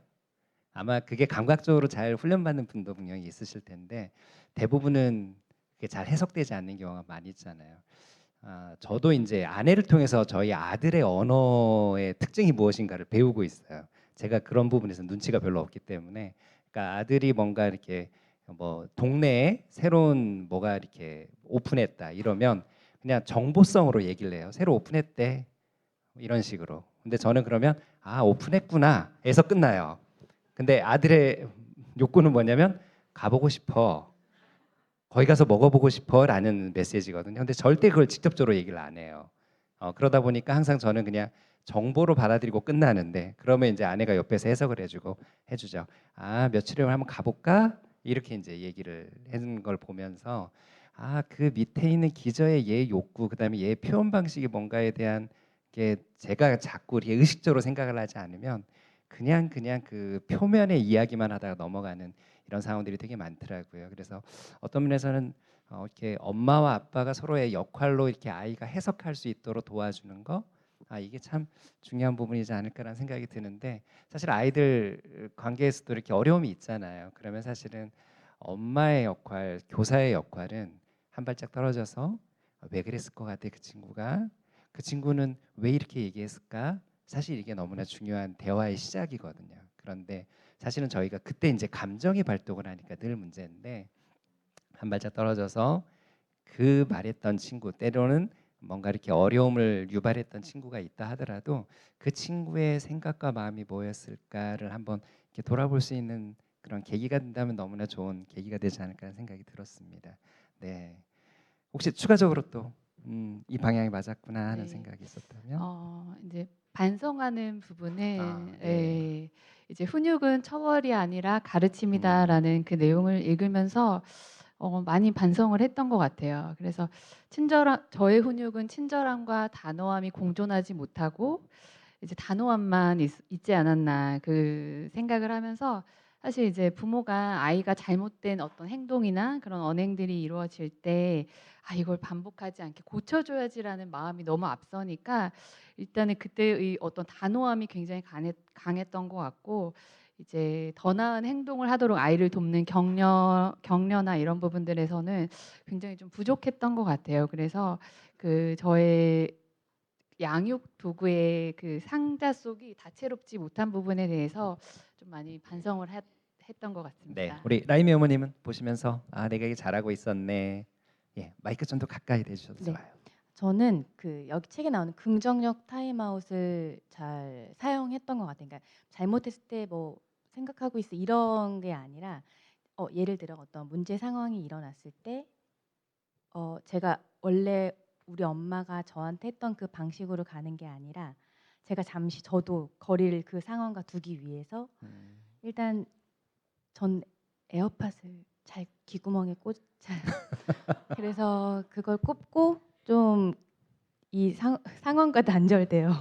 상황은 제 눈에 보이지만 귀는 단절되지 않은 상태에서 좀 어, 실수하지 않으려고 아, 기도하면서 마음을 잠시 다스려요. 화면 조정 시간입니다. 네, 하고 약간 이렇게 그 나가는. 느낌으로 귀만 귀를 조정한. 네. 그래서 또 아이들한테는 그 짜증 아이들이 주로 그렇게까지 짜증을 많이 내긴 하는데 이제 그럴 때 이제 아이고야. 제가 네. 이제 일일이 그거를 제가 저희 엄마처럼 반응을 하면 그 다음부터는 내용은 기억이 나지 않고 감정이 그렇죠. 서로 상하게 되기 때문에 네. 잠시 방에 들어가서 한숨 자고 나와라 또는 울고 나와라 이렇게 얘기를 해요. 방금도 라온이가 저희 둘째가 11시에 이제 피아노에 가서 바이올린이랑 피아노 레슨을 하러 가야 되는데 스스로 가라고 했더니 제가 잘못한 건 아닌데 요즘 유교에 대해서 이제 잠시 이야기를 나눴단 말이죠. 오래전에. 그랬더니 왜 엄마는 유교에 대해서 이야기해 놓고선 왜 우리를 우리끼리 혼자 가라고 하냐. 이런 아저씨가 날 이렇게 쳐다볼 때 난 괜히 무섭다. 이렇게 이야기를 해요. 그래서 엄마도 아는데 하나님이 지켜주실 거고 거리가 멀지 않아서 그 정도는 금방 갈 수 있어. 그 다음부터는 이제는 여러분들이 혹시 저희 딸을 아실지 모르겠지만 그 모습이 아닌 모습, 전혀 다른 모습으로 이렇게 집에서 행동을 해요. 그럼 그럴 때 그냥 저는 잠시 그냥 그 아이가 그 아이대로 그대로 두고 전 저대로 그냥 준비해서 그냥 조금 그 행동을 제가 이제 전 말은 다 이미 전달할 건 저 전달했기 때문에 그 아이와 저는 감정적인 타임아웃을 이렇게 많이 갖는 편이고 또 저희 3학년, 5학년 같이 키우시는 어머니 한 분이 팁을 주셨는데 교환일기를 쓰신다고 하셔가지고 그렇게 서로 감정이 상하거나 또는 딸들이 저한테 속상한 일이 있을 때 저한테 그 교환일기를 써요. 그럼 저도 그거에 대해서 뭐 예를 들어 제가 사과할 부분이 있으면 사과도 하고 제 의견이 있으면 의견도 쓰고 하는 일들도 이건 또 있고. 딸들이니까 가능한 일이네요. 네네 그럴 수 있을 것 같아요. 네. 네. 아들들은 절대 안 씁니다. 네. 근데 이제 항상 꾸준히 쓰는 건 아니고 정말 저한테 화가 났을 때, 속상했을 때, 엄마가 내 말을 안 들어줘서 억울할 때 그때 주로 쓰고 나서 그게 다양한 일들이 많아요. 아까 말씀하셨지만 뭐 친구들 이야기할 때 저는 이제 일단 먼저 듣고 나면 속으로는 어떻게 그러지? 이런 생각이 들 때 이제 일단 어머 그런 말 들었어? 어머 너도 되게 속상했겠다. 까지 하고 그다음에 그러고 나면 이제 이 친구가 막 저희 딸이 뭐라고 얘기하잖아요. 그럼 그때부터는 그냥 사실 안 들어요. 왜냐면 더 많이 들으면 저도 이제 아까 말씀하신 대로 이성적인 합리적인 판단을 못 하기 때문에 그냥 선생님께 아이가 이랬대요. 이렇습니다. 학교에서 보다 더 이거를 아이가 하나님과 어떻게 해결할 수 있을지를 선생님이 좀 이야기해 주시면은 좋을 것 같아요. 그러니까 이거를 구체적인 상황에서 두 아이를 어떻게 해라 이게 아니라 아이 스스로가 이 상황에서 내가 더 근력이 강해질 수 있는 방법을 좀 선생님들께 부탁을 좀 하는 것들을 많이 하는 것 같아요. 네. 그리고 또 특별한 시간도 많이 보내신다고 들었어요. 네. 저희가 이제 아이가 셋이니까 아무래도 좀 시간이 많이 그러니까. 필요하긴 한데 저 같은 경우는 제게 주어진 시간 안에서 아이들과 1대1을 보내려고 제가 좀 많이 움직이려고 노력해요. 그래서 학원을 갈 때도 걸어서 한 명씩 그러니까 시간을 다 요일을 달리 가요.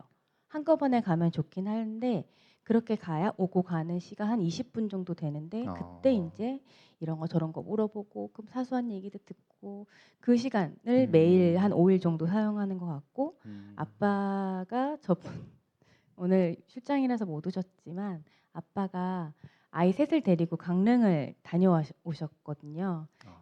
근데 그 다음에 근데 남편이 하는 일에 오셨고요. 이렇게 표현하는 건 좀. 그 다음 할 말이 있어가지고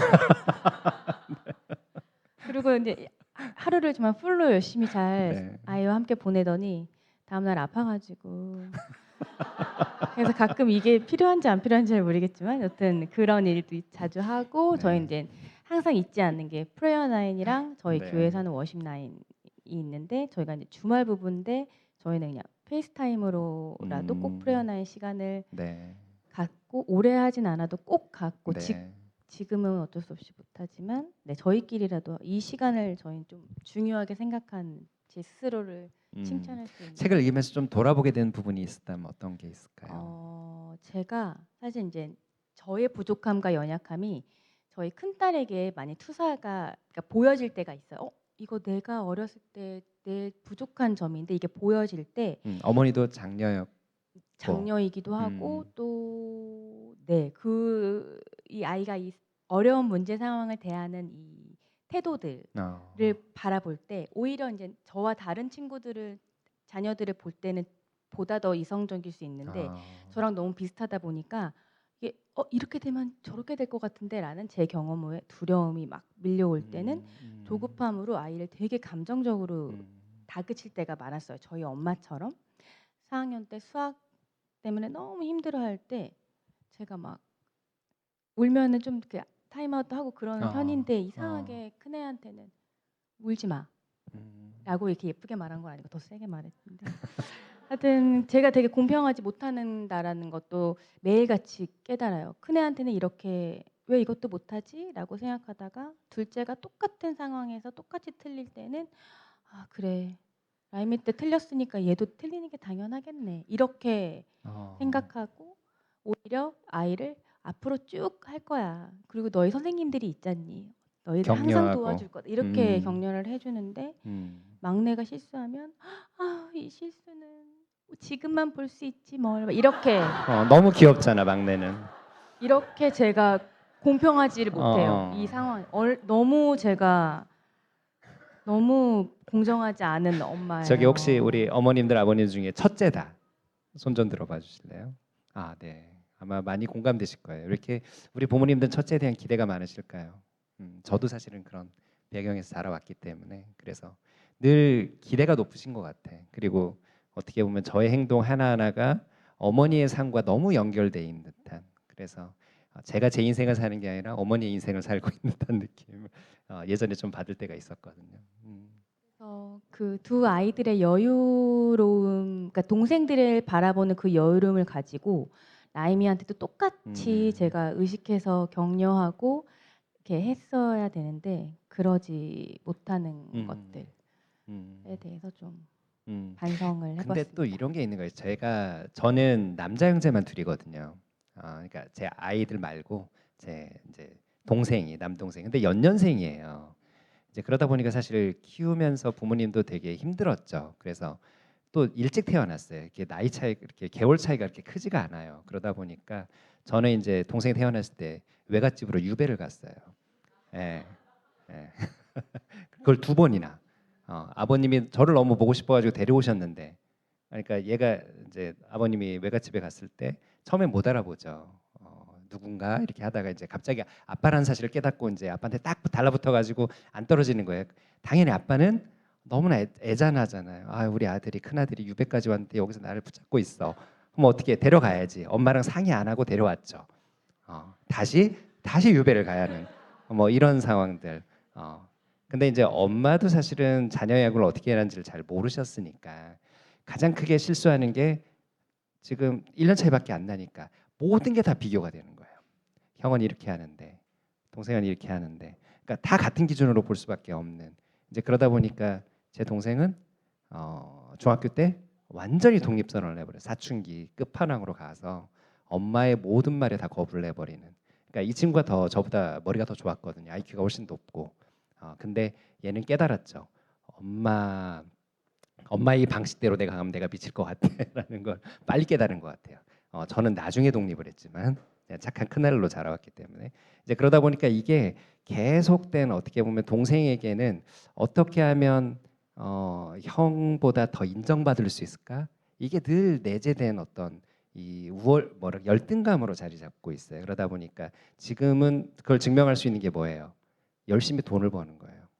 형보다 더 풍족하게 더 잘 사는 모습을 보여주고 싶은 게 이 그냥 동생의 어떤 해소되지 않는 열등감 그걸 볼 때마다 좀 안타까움이 있는데 근데 애 셋을 키우신단 말이에요. 그 가운데서 고민이 분명히 있으실 것 같은데. 뭐 종종 숙제들 봐줄 때 뭐 음. 그냥 라온이한테 "아 이건 이렇게 해서 저렇게 하는 거야."라고 하는데 "어 그래. 이해 잘하네."라고 그냥 라온이랑 대화를 할 때 근데 저희 집이 뭐 엄청난 큰 대저택이 아니기 아 때문에 그렇죠. "어 다 잘했네. 어 들리죠. 그거 이해 잘했네." 그 한마디에 인제 라임이는 "그래 엄마 나는 라임이보다 수학을 못해.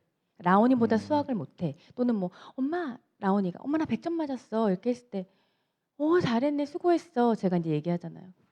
"엄마 나는 수학이 잘 안 돼. 맨날 나는 왜" 이렇게 반응할 때 음. 제가 너무 어 음. 너무 저도 수포자라서 너무 그 100점 맞고 싶어 하는 하지만 이해는 어.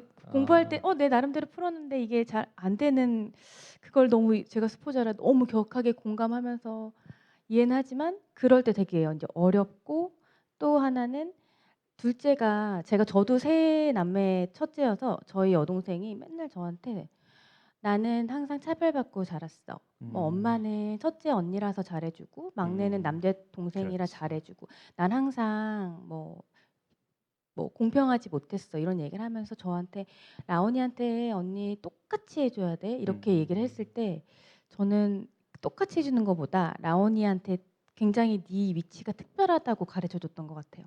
"라온아 라임이 언니는 동생이 2명이나 있고 언니는 없고 음. 라엘이는 언니만 2명 있는데 아. 너는 언니도 언니도 있고 있고 동생도 동생도 있어. 있고 넌 진짜 특별하다. 이 셋 중에서." 요렇게 쪼끔 아이에게 하려고 노력해서 아이가 한 번도 라온이가 디맨딩한 친구이긴 하나 "내가 공평하지 못한 엄마에게 그런 대우를 받았다."라고 얘기한 적은 없었던 것 같아요. 네. 그렇군요. 책을 읽고서 '아 이렇게 한번 아이와의 관계 형성을 이렇게 해 가면 좋겠다. 이런 걸 한번 시도해 봤으면 좋겠다.' 생각하신 부분이 있다면 뭘까요? 음.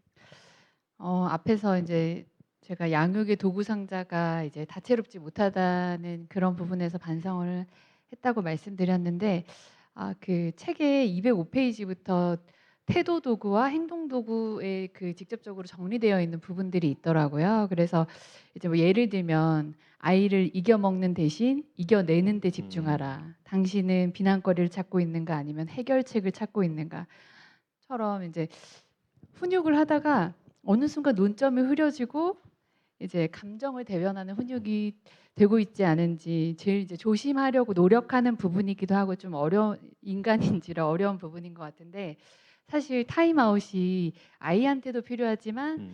훈육하는 부모한테도 너무 필요하잖아요. 음. 그래서 이제 저도 스스로 타임아웃을 하면서 음. 정말 화가 치밀어 오를 때가 있죠. 그래서 저도 뭐 어금니를 꽉 깨문다든지 잠깐 뒤돌아서서 물을 마시며 저 장면을 보지 않는다든지 뭐 아. 그런 걸 하면서 저도 이제 노력을 하는데 이제 음. 그런 태도에서 제가 이제 태도를 지나서 이제 해결점을 찾는 과정에서는 이제 그 책에도 나오는 아이랑 같이 호기심 질문법을 사용을 한다든지 이제 해결책을 엄마가 음. 이거 해 저거 해가 아니라 같이 참여시켜서 방법을 찾아가는 것들을 이제 참고하면 좋을 것 같다라는 네, 생각을 네, 네. 네.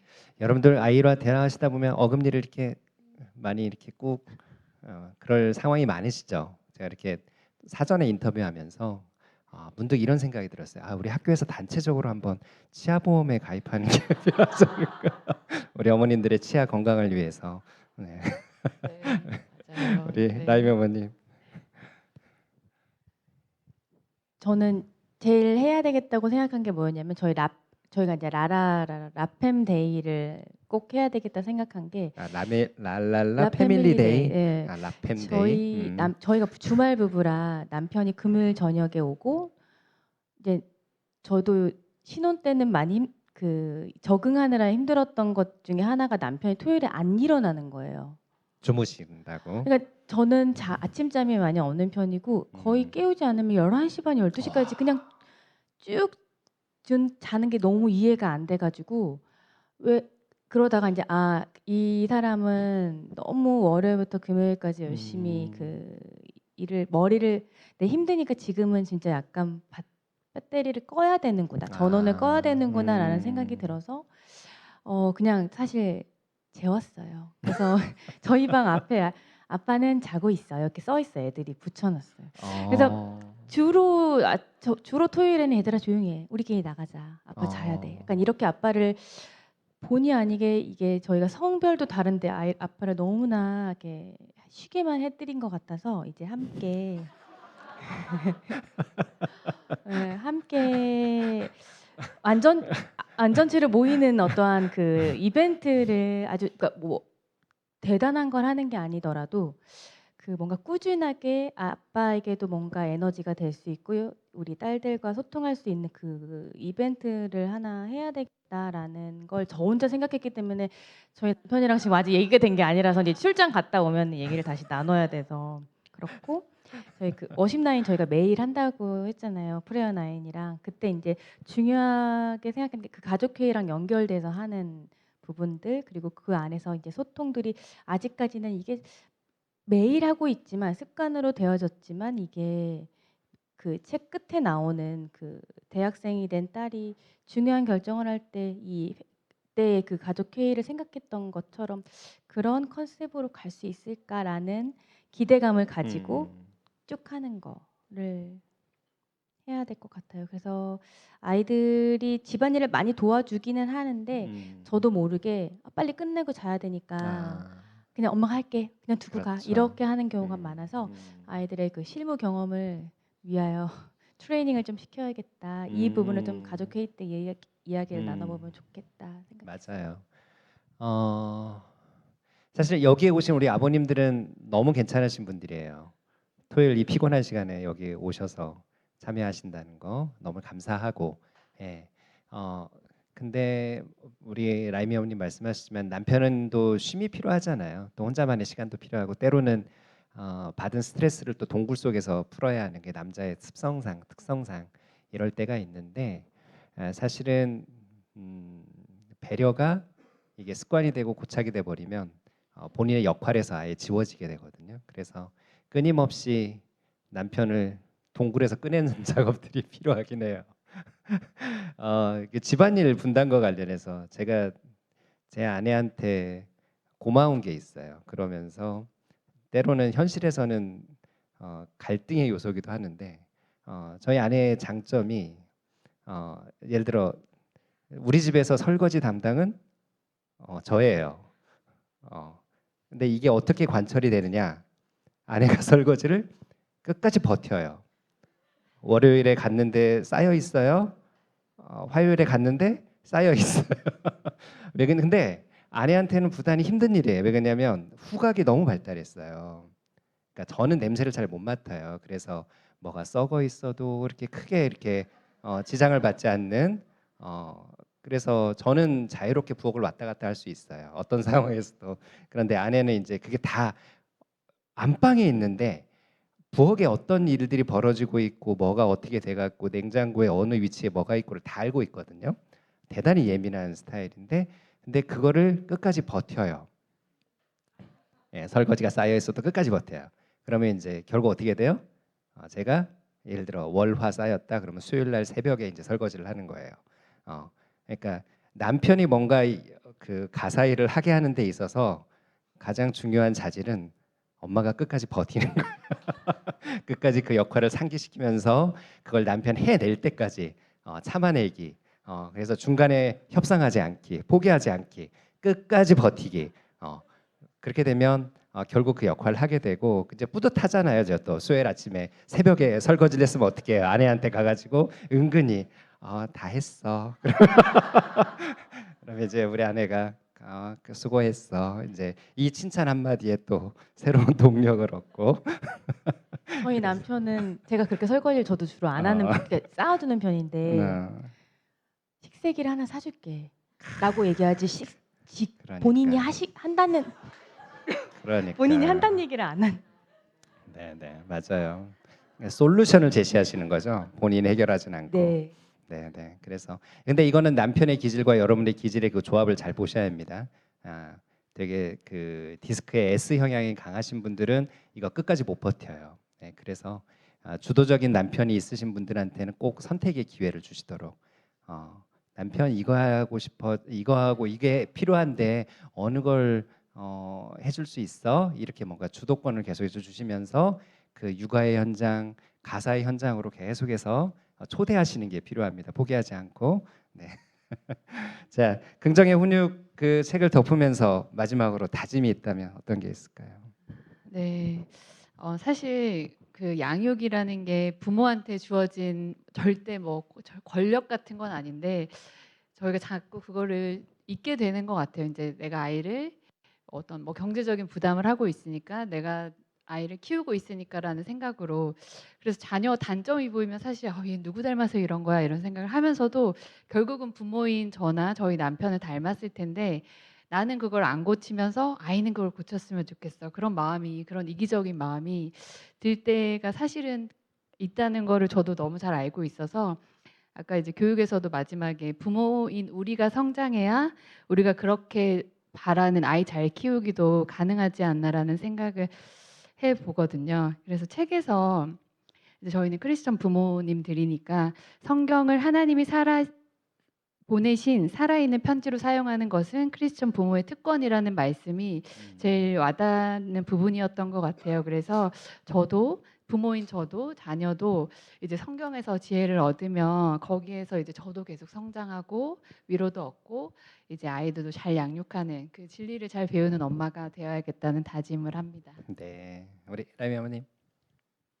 저는 책 마지막에 아까도 잠깐 얘기했지만 저희 가족이 오아시스를 역할하는 그런 음. 가정이 되었으면 좋겠어요. 그걸 위해서 항상 지금 저희 다 같이 이렇게 고군부터 하고 있는 거고 그래서 언제나 왔다 갔다 할 수 있는 방문할 수 있는 언제든지 기댈 수 있는 그런 박물관이 됐으면 좋겠고 제가 학교 편입을 저희가 이제 3학년 큰애 3학년 때 편입을 했는데 그때 하면서 제일 중요하게 생각했던 것 중에 하나가 독립이었어요. 독립이 저는 지금은 제가 저의 하나님, 내가 만난 하나님을 나라라에게 이야기해 준 경우가 많다면 아이들이 각자의 하나님을 개개인의 하나님을 만나게 되는 게 결국 저도 독립이라고 생각하는데 이 독립 아이가 지식이 풍성해질수록 나도 계속 아이들을 인격적으로 대하고 긍정적인 훈육을 하고 격려해주고 아이들이 이 가정 안에서 그 존재감과 존중감을 느껴가면서 성장하는 그걸 도와주기 위해서 내 원칙과 도구들을 내 상자에서 계속 꺼내서 사용하는 일들을 고군분투하는 이 일을 해서 오아시스가 되는 우리 가족이. 그래서 아까도 잠깐 얘기했지만 정말 중요한 결정을 할 때 언제든지 워십나인 때 끝나고 나서 저 이러이러한 결정을 하려고 하는데 어떻게 생각하시나요? 또는 기도해 주실 수 있나요? 이렇게 얘기할 수 있는 그런 가정을 만들고 싶습니다. 네, 네. 그 라미 어머님 표현처럼 저도 이 책에서 마지막으로 남는 부분은 이 문구였어요. 아이를 사랑하는 것은 잘 가르치고 조건 없이 사랑하고 매일 격려하며 자신의 운명을 향한 여행을 시작할 때 매일 조금씩 놓아주는 것을 의미한다. 놓아줌은 좀처럼 쉽지 않지만 필수적이다. 이 표현이었는데요. 사실은 우리 부모됨, 양육의 가장 큰 목적은 아이를 파송하는 거잖아요. 아이가 자신의 부르심의 영역에서 하나님을 향한 믿음 가운데 온전한 인격체로 서가는 거, 그것을 저희가 돕는 데 목표가 있잖아요. 항상 끝을 보고서 현재를 해석하는 게 너무나 중요할 것 같아요. 내가 지금 현재 위치에 어떻게 하고 있지는 나중에 향후에 우리 아이가 독립된 인격으로 파송될 때 어떻게 준비되어 있을까를 상상하면서 오늘 우리 아이를 대하는 게 너무나 중요할 것 같은데 그 관점에서 계속해서 아이의 행동에 숨은 암호 같은 그 심리적인 부분에서의 결핍과 내지는 소속감, 존중감 이런 부분에서의 얘가 지금 어떻게 보면 외치고 있는 그 소리가 무엇인가를 끊임없이 살피는 거. 하지만 그 일을 아이가 또한 책임감 있게 할 수 있는 룸을 만들어 주는 거. 엄마가 일선에 뛰어드시면 절대 안 되거든요. 모든 상황 가운데 조력자로 서 계시기 때문에 그래서 아이가 그것을 하나하나 학습해 가면서 모든 문제들을 의연하게 대처할 수 있는 아이들로 계속해서 준비해 가는 거 이게 가장 중요하지 않았나 이렇게 생각이 듭니다. 자, 사실 이 준비하는 시간이 만만치 않았을 텐데요. 이렇게 너무나 귀하게 또 나눠주신 우리 두 분 어머니께 감사의 박수 드리겠습니다. 네, 감사합니다. 그쵸. 정말 아마 우리 들으시는 부모님들도 아마 하시고 싶은 말씀들이 엄청 많으셨을 것 같아요. 네. 아까 제가 잠깐 6학년 성세 시간 얘기했었는데 이제 그저께 가족 관계 첫 시간이라서 제가 우리 더세물의 부모님들은 정말 너무나 양육을 잘하시는 분인 걸 선생님 알고 있다. 물론 우리가 완벽하지 않아서 실수하지만 정말 너희들을 잘 키우고자 하는 그 마음으로 기도하시고 애쓰는 거 너무 알고 있는데 오늘 제가 이런 얘기했어요.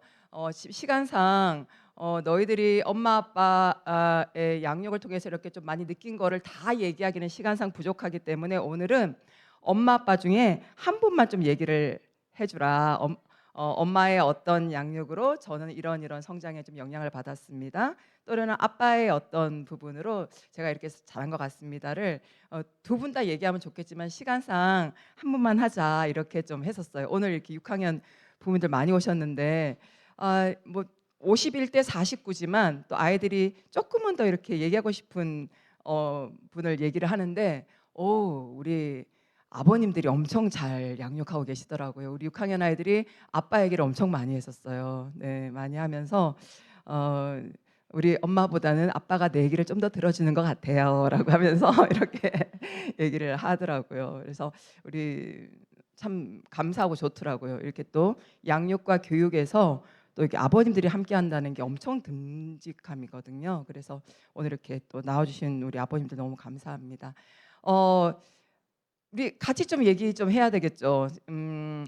그 다음이 아까 제가 잠깐 얘기했지만 요 책이 이제 저희 선생님들의 필독서였어요. 그래서 저희가 연수 때 선생님들한테 어떠한 학급 경영을 하고 싶습니까? 한번 모두만에서 좀 얘기해서 우리가 좀 나누자 했는데 굉장히 각 모둠마다 독특하게 하셨어요. 어떤 선생님들 모둠은 우리는 디톡스 주스를 만들 거예요. 그러면서 이렇게 디톡스 주스랑 관련된 학급 경영 부분들을 이렇게 하셨고요.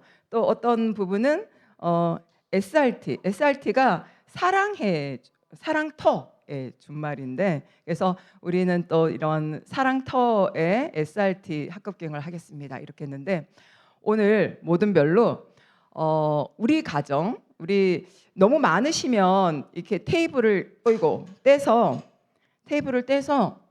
반으로 나누셔도 될 것 같아요. 너무 얘기가 나누기가 그러시면 그래서 반으로 해서 제가 요 종이를 드리겠습니다. 그래서 친절하면서 단호한 우리 가정의 긍정 훈육을 한번 뭐 글로만 표현하셔도 되고요. 아니면 이렇게 이미지와 글이 함께 된 걸로 표현하셔도 됩니다. 그래서 그 모든 이렇게 너무 크죠. 그러면은 테이블 해서 하셔도 되고 아니면 같이 하셔도 되고 아버님들은 이렇게 나누셔서 하시는 게 더 좋을 것 같습니다. 네, 많이 오셔가지고 근데 두 모둠밖에 못 드려서 네 해서 각 모둠에서 오셔서 요 종이 받아가시고 그리고 좀 자유롭게 한 25분 정도 시간 드릴 테니까 좀 만난 김에 우리가 어떻게 하면 우리의 가정에 긍정 훈육을 하면 좋을까를 좀 집단지성으로 지혜를 좀 발휘해 주시기 바랍니다.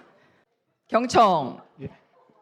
예, 안녕하세요. 저희는 저희 아버님들끼리 이렇게 대화를 나눌 때 가장 큰 키워드는 이제 친절함과 단호함이었습니다. 그래서 아무래도 두 개가 아까도 이제 어머님들이 얘기하실 때 서로 이렇게 조합되는 게 쉽지 않은 그런 내용인데 저희도 그 부분에 대해서 좀 이렇게 서로 간에 공감되는 얘기들을 했고요. 그래서 그 친절함과 단호함을 이제 갖기 위해서는 이제 자녀를 향한 저희가 꾸준한 마음이 필요하고 그리고 저희들도 자녀를 처음 키우는 거잖아요. 저희가 해봤던 게 아니기 때문에 부모들도 요즘은 아예 자녀랑 같이 성장해야 된다라는 그런 이제 얘기를 해주셔가지고 이제 그런 키워드를 또 작성을 했고 그다음에 또 가장 중요한 게 또 자녀들의 이제 감정을 잘 살피면서 양육을 해야 된다 이제 그런 얘기를 해주셨고 그리고 이제 그러기 위해서 또 이제 자녀를 향해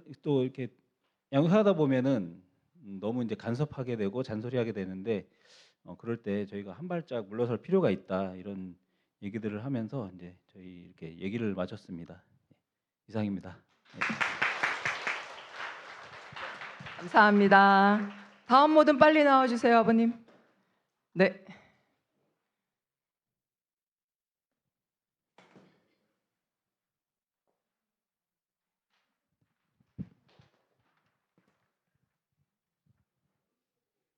네, 안녕하세요. 저는 2학년 장원유 그리고 행복해 반 7살 행복해 반 장하온 아빠입니다.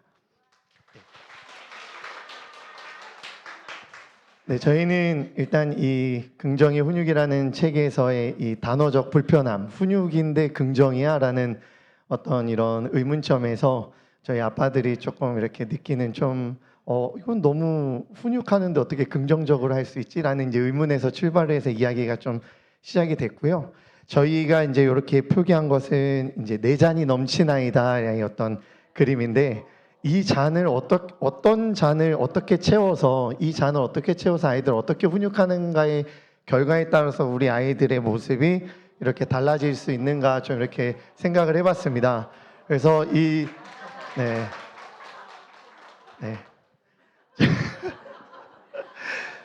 네, 긍정의 훈육과 이제 부정의 훈육의 결과가 이렇게 나타나는데 먼저 이제 부정의 훈육으로 보면 아이에게 이제 분노하는 마음으로 잔을 채워서 이제 훈계했을 때 아이는 이렇게 울게 되고요.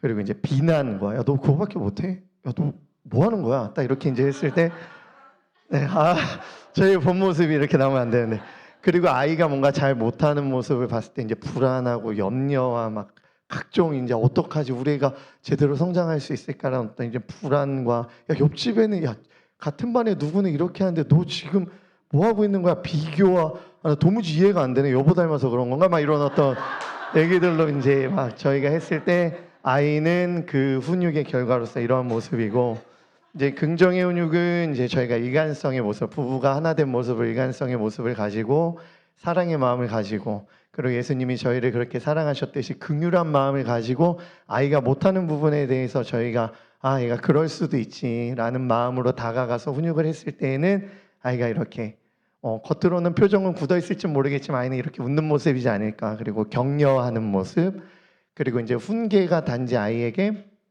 어떤 막 도망가고 싶고 이런 게 아니라 훈계를 듣더라도 이것이 나의 어떤 삶의 엄마 아빠가 사랑하기 때문에 주는 좋은 말씀이야라는 것을 통해서 아이가 그런 것들 피난처 삼을 수 있는 그럼으로써 우리가 예수님의 제자를 길러내는 그런 모습이 되지 않을까 해서 이렇게 그려보았습니다. 이상입니다.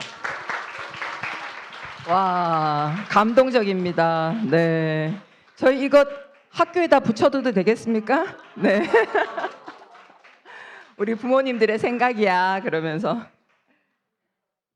안녕하세요. 저희 조는 이제 6학년 아버지들이 주로 있었었고요. 그래서 일단 부모의 어떤 훈육이나 이런 부분들 이제 중요한데 그 전에 부부가 이제 어떤 이제 관계가 돼야 되느냐, 그리고 그 이후에 이제 자녀들에게 어떻게 갈 거냐 이런 내용들에 좀 집중을 해봤었고요. 실제로 이 부부가 정말 중요하다.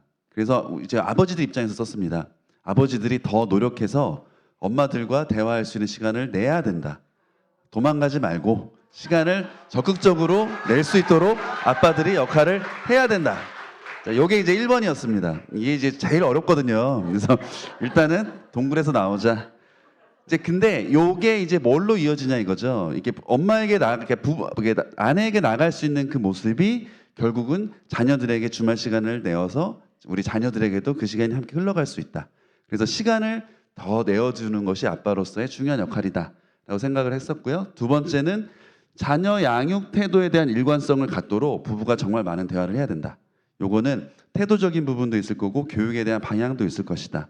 자, 이렇게 했었을 때에 우리가 부모의 기준으로만 아이를 대하지 않는다는 거죠. 왜냐하면 부부는 엄마와 아빠의 기준은 다르다는 거예요. 그래서 이게 일관되지 않으면 아이가 헷갈린다. 그래서 이 둘의 기준을 맞추자. 그래서 합의된 그 아이에서 우리가 아이들에게 훈육하고 양육할 수 있다라는 게 첫 번째로, 그래서 자녀의 눈높이로 아이를 바라볼 수 있게 된다라는 거였고요.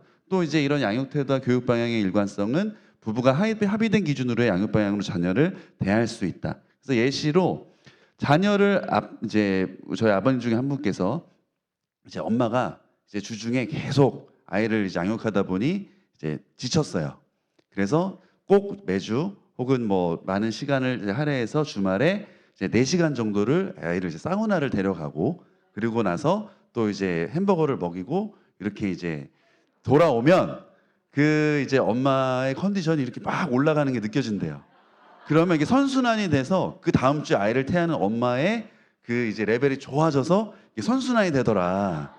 그러니까 이제 아빠도 피곤하고 엄마도 피곤한데 아빠가 이렇게 역할을 해줬을 때 그 엄마의 선순환으로 양육 태도로서 오는 것이 있기 때문에 이게 이제 합의된 양육 방식으로 아이들에게 전달될 수 있다라는 게 있었고 또 하나는 학업에 대한 기준도 합의가 됐대요. 이게 학업의 기준이 부모가 다르면 이게 아이가 이제 골치 아프다, 이제 헷갈린다. 그래서 이 엄마 아빠가 이 합의된 시간을 충분히 가져야 이게 자녀에게 교육에 대한 일관적인 태도까지 나올 수 있다. 그래서 결국은 이 친절과 단호함 속에서 양육의 시작점은 부부간의 대화. 이 대화를 통한 자녀에 대한 태도로서 이어진다가 저희 조별에서의 논의였습니다. 감사합니다. 네. 우리 어머님들이 엄청 감동받고 계십니다. 네. 우리 마지막 모둠. 네. 아버님. 다음은 네, 아버님. 네. 다음 어머님 모둠 네, 준비해 주세요.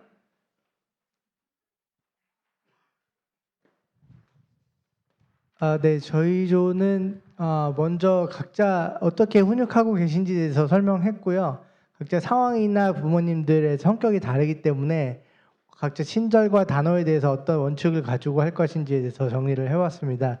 친절 쪽에서는 저희가 노엽게 하지 말자라는 라고 적었는데요. 저희가 아이들에게 좀 대할 때 저희가 좀 더 상위에 있는 엄마 아빠이기 때문에 아이들의 마음을 좀 이해하고 화나게 하지 말자라는 의미에서 노엽게 하지 말자라고 적었고요. 두 번째는 아이들에게 생각의 자율성을 존중하자. 저희가 토요일이나 일요일날 아버지가 아이들과 놀아줄 때 아이들이 원하는 거 위주로 좀 해주자는 의미에서 적었습니다. 단호함에서는 저희가 감정을 최대한 감추자라는 말씀을 했고요.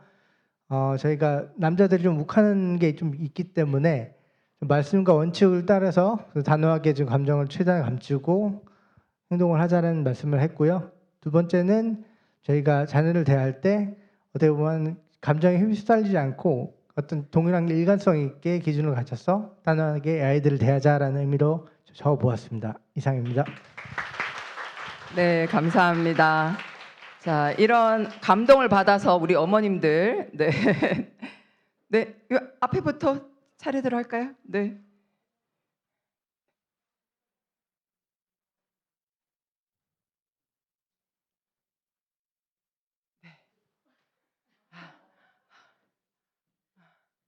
오, 네.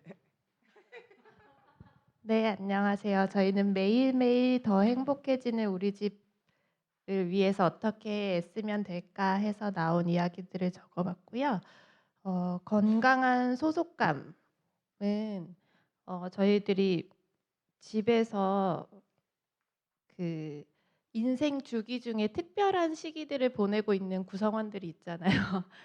지금 이 자리에는 특히나 사춘기를 보내고 있는 구성원도 있을 것이고 나중에는 또 아니면 현재 갱년기인 구성원들이 있을 수도 있는데 어쨌든 지금 당장은 사춘기나 이런 시기로 인해서 가족 중에서 조금 그 친구만 계속 혼나다 보니 또는 그 친구와만 계속 싸움이 있다 보니 그 안에 외로움과 좀 다른 구성원들과 단절됨을 느끼지 않나 하는 이야기들이 나와서 그 친구의 외로움까지도 배려해주고 또는 인생 시기 때문이 아니라 그 저희 뭐 3명, 4명 가족 중에서도 5명인 가족에서도 J냐 P냐 이거에 따라서도 또 가족 갈등이 있을 수 있는데 그때 다수인 뭐 즉흥적인 P 가족이 많고 딱 한 명 J인 아이가 있다 이러면 또 그게 문제가 될 수 있는데 그럴 때 아까 책에서 나온 가족 회의나 이런 거를 통해서 그 친구까지도 포함해서 소속감 느끼게 하면 좋겠다라는 얘기가 있었고 그리고 격려는 저희들이 부모로서 계속 잘하네. 그러면 그 다음엔 좀 더 잘할 수 있겠네 해서 칭찬의 허들이 계속 높아지는 것 같아요. 그래서 그 칭찬의 허들이 높아지지 않도록 격려는 그냥 허들을 매우 낮춰서 자주 해주면 좋다라고 얘기를 나눴고요. 그리고 자녀 존중 부분은 저희가 애들이 어리다고 해서 어른과의 약속은 중요시 여기고 또 이런 부분 말했던 걸 지키려고 하는데 아이들에게는 안 지킬 수도 있지, 좀 안 될 수도 있지 이렇게 넘어가는 것들이 아이들에게 상처가 될 수 있기 때문에 잘 존중했으면 좋겠다. 그리고 아이의 편 되어주기는 남편과 아내가 서로 한 마음 한 방향으로 양육을 하는 것은 좋으나 엄마가 만약에 혼내고 있을 때 아빠까지 이제 들이부어서 혼내면 아이의 마음을 들어줄 사람이 없고 아이는 이제 더욱더 고립되어 가기 때문에 적어도 둘 중에 한 명은 아이의 마음을 들어주는 사람이 되자라고 했어요. 그리고 긍정의 타임아웃은 저희들이 다 책을 읽으면서 타임아웃은 잘하는데 부정적으로 하고 있다. 꼴 보기 싫으니까 들어가 막 이렇게 하고 있는데 좀 이렇게 이성적으로 네, 긍정의 타임아웃을 하자. 그리고 암호 제가 여기 암호 해석 플러스 해독이라고 했는데 저희가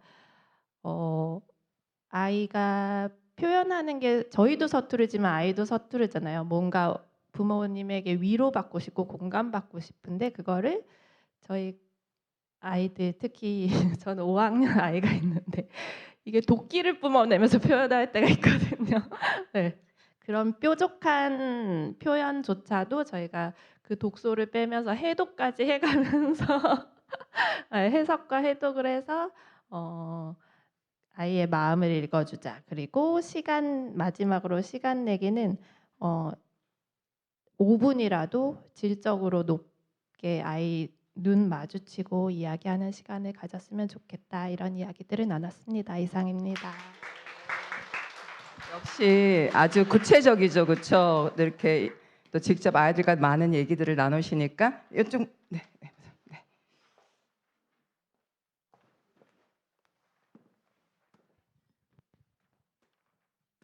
안녕하세요. 저는 2학년 김승찬 유치원 행복해반 김하솜 엄마입니다.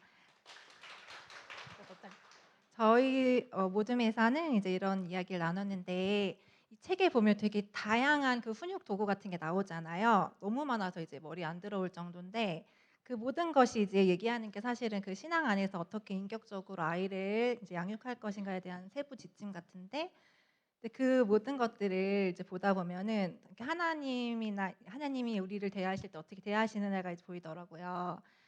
만약에 우리가 양육하는 대로 하나님께서 우리를 대한다고 한다면 너네 이렇게 해? 뭐 해를 한 3일 가려주고 바로바로 이렇게 해? 비 한번 뭐 해주고 뭐 이렇게 해? 그럼 가뭄을 주시고 이렇게 바로바로 이렇게 통제하시고 처벌하시는 그런 하나님 이제 그런 모습들이 떠오르는데 사실 하나님과의 우리의 간극은 정말 이렇게 측량할 수 없을 측정할 수 없을 정도로 이렇게 큰 간극을 가지고 있잖아요.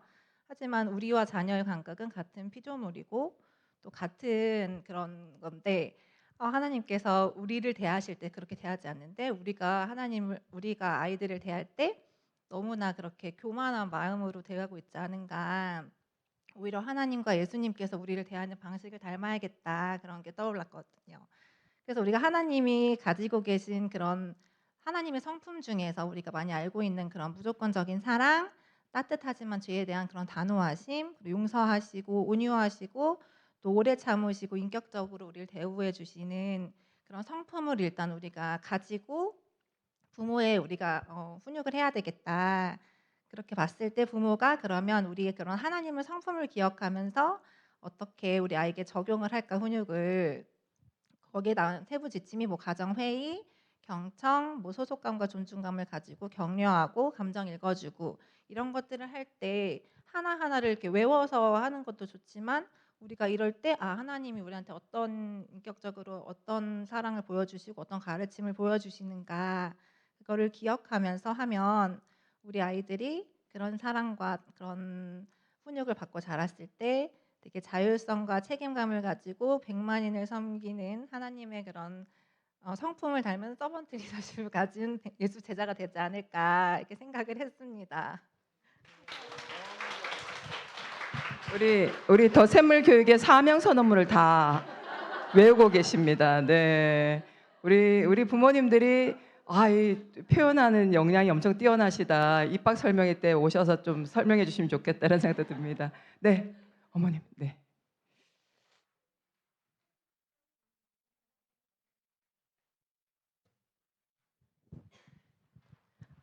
안녕하세요. 저희 조에서는 친절하고 단호한 양육을 위해서 어떻게 해야 되나 해서 제일 처음에 나온 게 부모와 자녀 간에 서로 간에 예의 있게 말하고 행동하기 위해서 예의가 있는 부분이 서로 지켜야 될 것인 것 같다고 이야기를 했고요. 두 번째는 마땅히 행할 길을 아이에게 가르치라고 하였는데 그 마땅히 행할 길에 대한 부분이 부모와 자녀가 생각하는 게 좀 다를 수가 있고 견해 차이가 있다 보니까 협의를 통해서 그 간극을 좀 줄이고 함께 그 마땅히 행할 길이 무엇인지 이야기를 하면 그게 이제 아이도 또 인정하게 되고 부모도 또 아이에게 그 길을 같이 걸어갈 수 있을 것 같다고 해서 협의를 두 번째로 썼고요.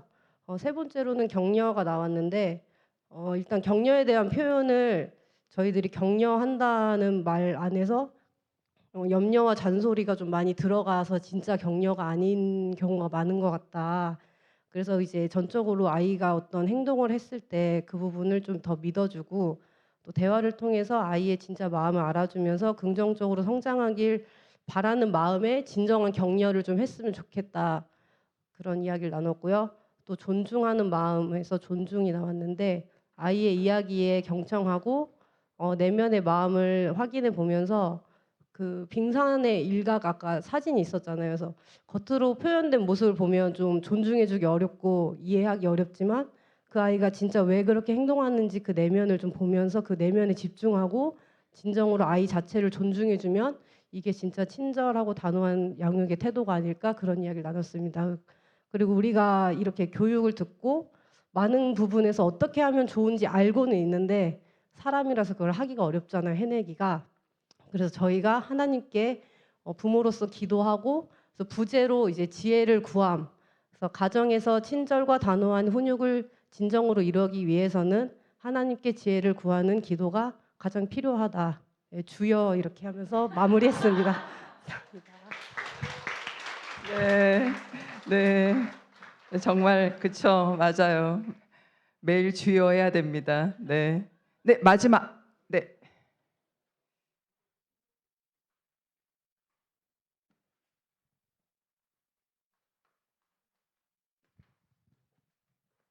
네, 안녕하세요. 저희는 이 책 읽으면서 가장 많이 한 말이 알지만 잘 안 된다. 뭐 아수라백작이냐. 어떻게 친절한데 단호할 수 있냐. 이렇게 말씀을 많이 하셨는데요. 그래서 저희는 아이디어를 낸 게 우리도 사회생활 나가면 되게 잘 하잖아요. 사람들한테는. 근데 아이들한테는 제 감정대로 다 쏟아붓고 이렇게 하는 것에서 우리가 상담원처럼 해보면 어떻겠냐. 그래서 아이를 고객님이라고 생각하고 먼저 아이들이 말하는 걸 들어주고 뭐 사랑합니다 고객님 하면서 열심히 들어주잖아요. 그리고 또 많이 불편하셨겠어요 하면서 이제 공감을 하고 그다음에 이렇게 해보시고 저렇게 해보시면 되겠습니다 하고 이제 이렇게 제안을 해주는 상담원처럼 친절하게 아이들에게 해보면 어떻겠냐 하고 얘기를 했습니다. 네, 그래서 하나님께서 보내주신 소중한 고객님을 백만인을 섬기는 예수 제자로 훌륭하게 키워내자 이렇게 답을 내렸습니다. 감사합니다. 아마 우리 아이들이 다 좋아할 텐데 이거 제일 좋아할 것 같아요. 우리 아이들 제일 좋아할 것 같습니다.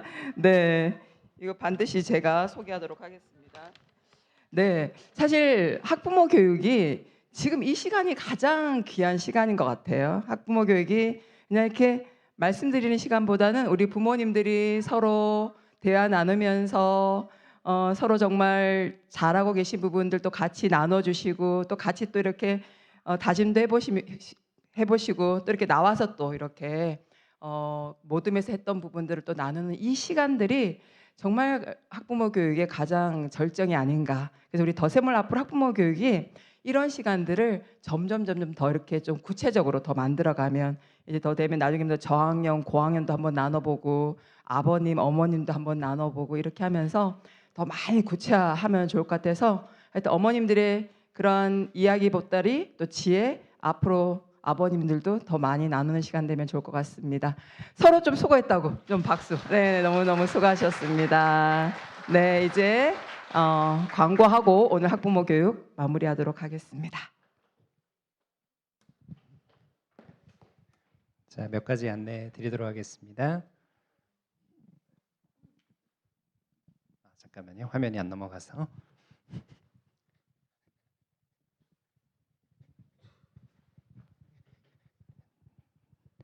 자, 잠시 막간을 이용해서 우리 서로를 보면서 우리 마지막 조의 제안을 한번 같이 한번 해보시면 좋겠는데요. 예, 네 고객님 한번 해보시겠어요?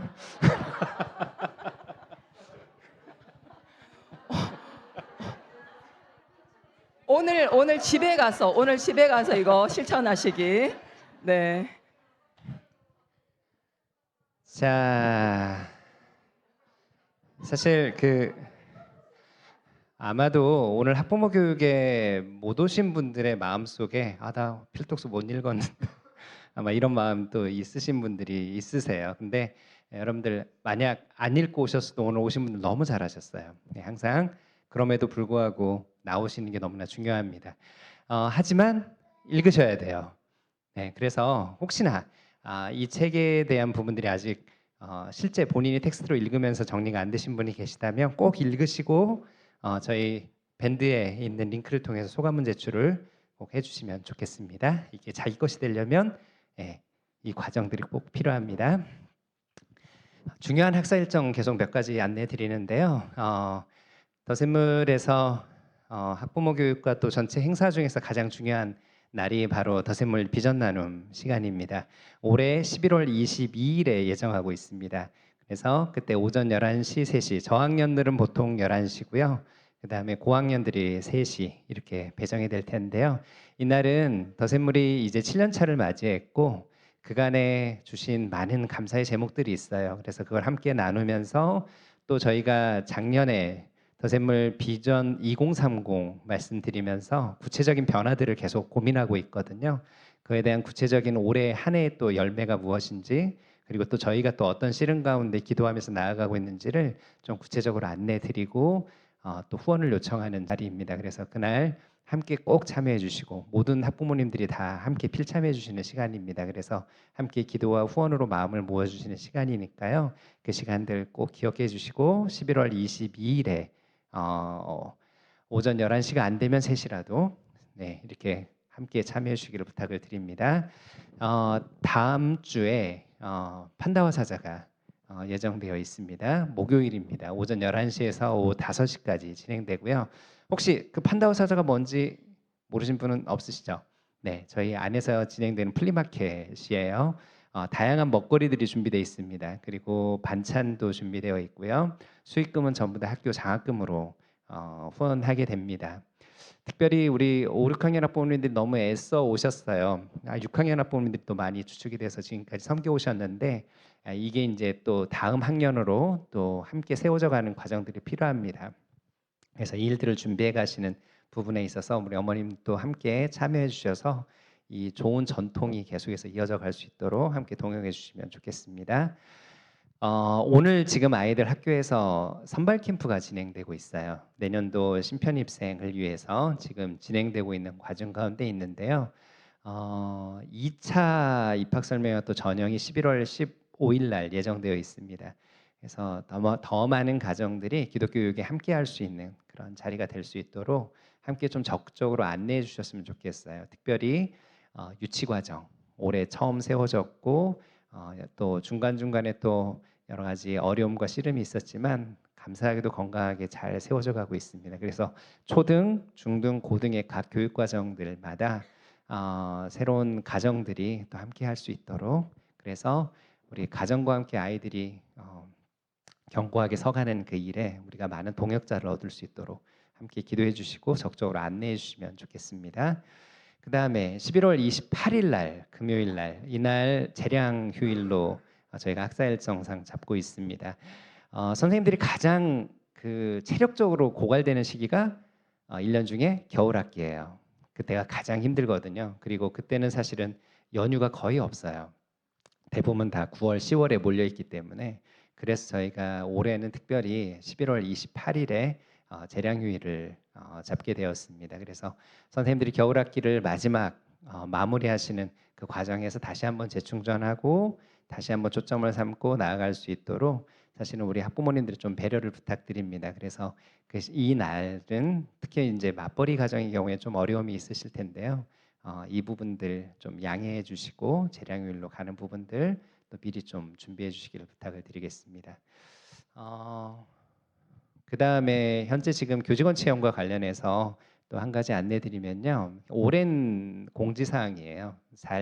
사실은 채워지지 않는 부분이기도 해서 다시 한번 우리 학부모님들의 또 도움과 기도를 부탁드리는데 지금 현재 중고등의 영어 강사 채용 중입니다. 그래서 특별히 이제 수능 준비나 이런 부분에서 좀 더 지원해 줄 수 있는 선생님을 찾고 있거든요. 그래서 그런 부분하고 그다음에 현재 지금 방과후 돌봄 저희 3시 10분부터 6시까지 진행되는 방과후 돌봄에 대한 선생님도 지금 저희가 구하고 있습니다. 그래서 이 부분들 그다음에 교육 지원은 뭐냐면요. 학교의 후원 그다음에 방과후 지금 은사개발 진행하고 있잖아요. 그다음에 학부모 소통 뭐 이런 부분들 그러니까 지원본부 내에서 어떻게 보면 교육 활동하고 좀 더 연계돼서 우리 선생님들의 행정적인 부담들을 좀 더 지원하는 부분들, 그다음에 학교의 중장기적인 뭐 후원이랄지, 그다음에 저희가 올해 너무나 많이 강화를 하고 있지만 여전히 강화가 필요한 방과후 은사개발 이런 부분들을 전체적으로 기획하고 운영할 수 있는 그런 분들이 필요합니다.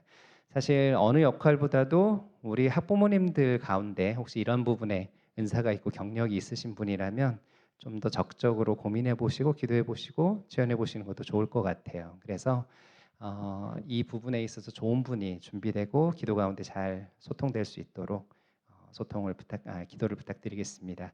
두 가지 좀 부탁의 말씀이 있습니다. 첫 번째는 아무래도 생활 문제는 늘 터집니다. 저희 지금 171명, 2명 우리 학생들 함께 생활하다 보니까 항상 기질이 다르기 때문에 여러 가지 이슈는 항상 생기거든요. 여러분들 방학 때 보시면 아이들과 함께하는 시간이 너무 즐겁지만 개학이 기다리시잖아요. 예, 아이 몇 명 안 되지만 근데 지금 저희는 172명의 학생이 함께 생활을 하고 있거든요. 그러면 늘 이슈가 터집니다. 그 안에서 서로가 오해한 부분도 있고 여러 가지 기질의 차이 때문에 그 문제는 항상 발생할 수 있거든요. 그때 저희가 어떻게 대처하는가에서의 약속이 필요합니다. 그건 뭐냐면 반드시 담임 선생님과 소통을 하셔야 합니다. 당사자 다른 학부모님과 1차적으로 바로 직접적으로 소통하시거나 문제 해결을 하시려고 하면 모든 문제가 거기서부터 꼬이기 시작합니다. 그래서 혹시나 좀 우려한 사항들이 있거나 또 마음에 좀 불편함이 있는 상황에서는 반드시 담임 선생님과 먼저 소통을 해주세요. 그래서 선생님이 그 문제들을 객관적으로 보면서 그 기저에 깔려 있는 뭐랄까요 어려움 또 아까도 우리가 많이 나눴지만 암호와 같은 그 상황들 어떻게 해석해 가야 할까 우리 아이의 성장을 위해서 우리가 어떤 부분들을 도와줘야 할까를 선생님이 계속해서 관찰해 가면서 양쪽의 아이들을 세워갈 수 있는 그 기회로 삼아야 하거든요. 이게 해당하는 부모님끼리 어려움으로 발전되지 않도록 반드시 담임 선생님이 중재해서 일들을 해나갈 수 있도록 여러분들의 좀 도움을 부탁을 드리겠습니다. 그리고 마지막으로 한 가지 더 부탁의 말씀을 드리면요. 우리 담임 선생님들이 우리 아이들의 교육과 케어에 집중할 수 있는 환경을 만들어 주시는 게 너무나 필요합니다. 선생님들이 가장 힘들어하는 부분이 바로 이거예요. 뭐냐면 저녁 시간에 이제 가족들을 또 케어해야 하잖아요. 그런데 갑자기 이제 어머님께 전화가 오거나 그래서 가족도 케어하고 본인도 사실은 하루의 일상들을 정리해가면서 내일 또 교육 과정을 준비해야 하고 여러 가지의 그 복잡하고 어떻게 보면 분주한 그 일상 가운데 어떤 이슈가 터졌을 때 어머님들이 바로 이렇게 전화하시거나 그게 장시간 보통은 이런 케이스 보면 1시간, 2시간을 통화를 하세요. 이렇게 되면 사실 선생님의 일상이 무너져 버려야 돼요.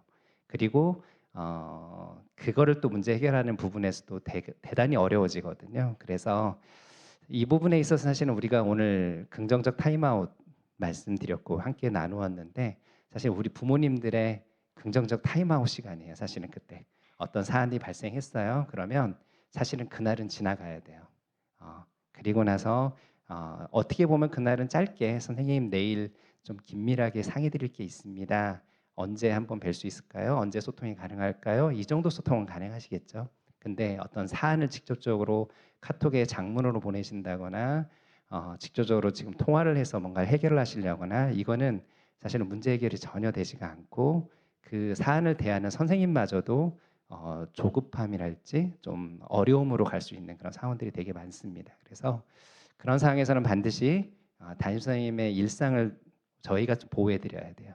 그리고 그 사안을 우리 역시 우리의 감정의 소용돌이에서 대응하지 않도록 잠시 그날은 한 번 더 생각해보고 이 상황에서 우리 아이가 이 이슈를 통해서 건강하게 성장하기 위해서 내가 어떤 역할을 해야지 한 번 더 한 발짝 물러서서 선생님과 약속을 잡고 소통하는 그 과정들을 저희가 좀 좋은 문화로 만들어 갔으면 좋겠습니다. 그래서 정말 쉽지 않아요. 왜 그러냐면 당장 어떤 이슈가 터지면 저희의 마음을 통제하기가 너무 힘들거든요. 근데 그 과정에서 우리 부모님들의 많은 협조가 필요합니다. 그래서 우리 부모님들의 긍정적인 타임아웃 이것을 항상 떠올리면서 이 부분들에 함께 해주시면 좋겠고요. 사실은 학부모교회 잘 오시는 분들은 잘 하세요. 문제는 빠지신 부모님들이에요. 그러면 옆에서 우리 학부모님들이 많이 또 도와주셔야 돼요. 이럴 때 이렇게 처리해가면 좋겠어. 이렇게 하는 게 우리 더샘물의 문화야. 이렇게 해야지 우리 아이가 또 이거를 통해서 성장할 수 있어. 이렇게 옆에서 같이 동역해 주시고 그 마음을 또 읽어 주시고 하지만 긍정적인 방향을 한 발짝 내릴 수 있도록 이렇게 도와주시는 거 옆에서 같이 좀 해주셨으면 좋겠습니다. 예, 너무 감사합니다. 마무리하면서 테이블을 같이 정리하고 여기 의자를 좀 깔도록 하겠습니다. 오늘 감사합니다.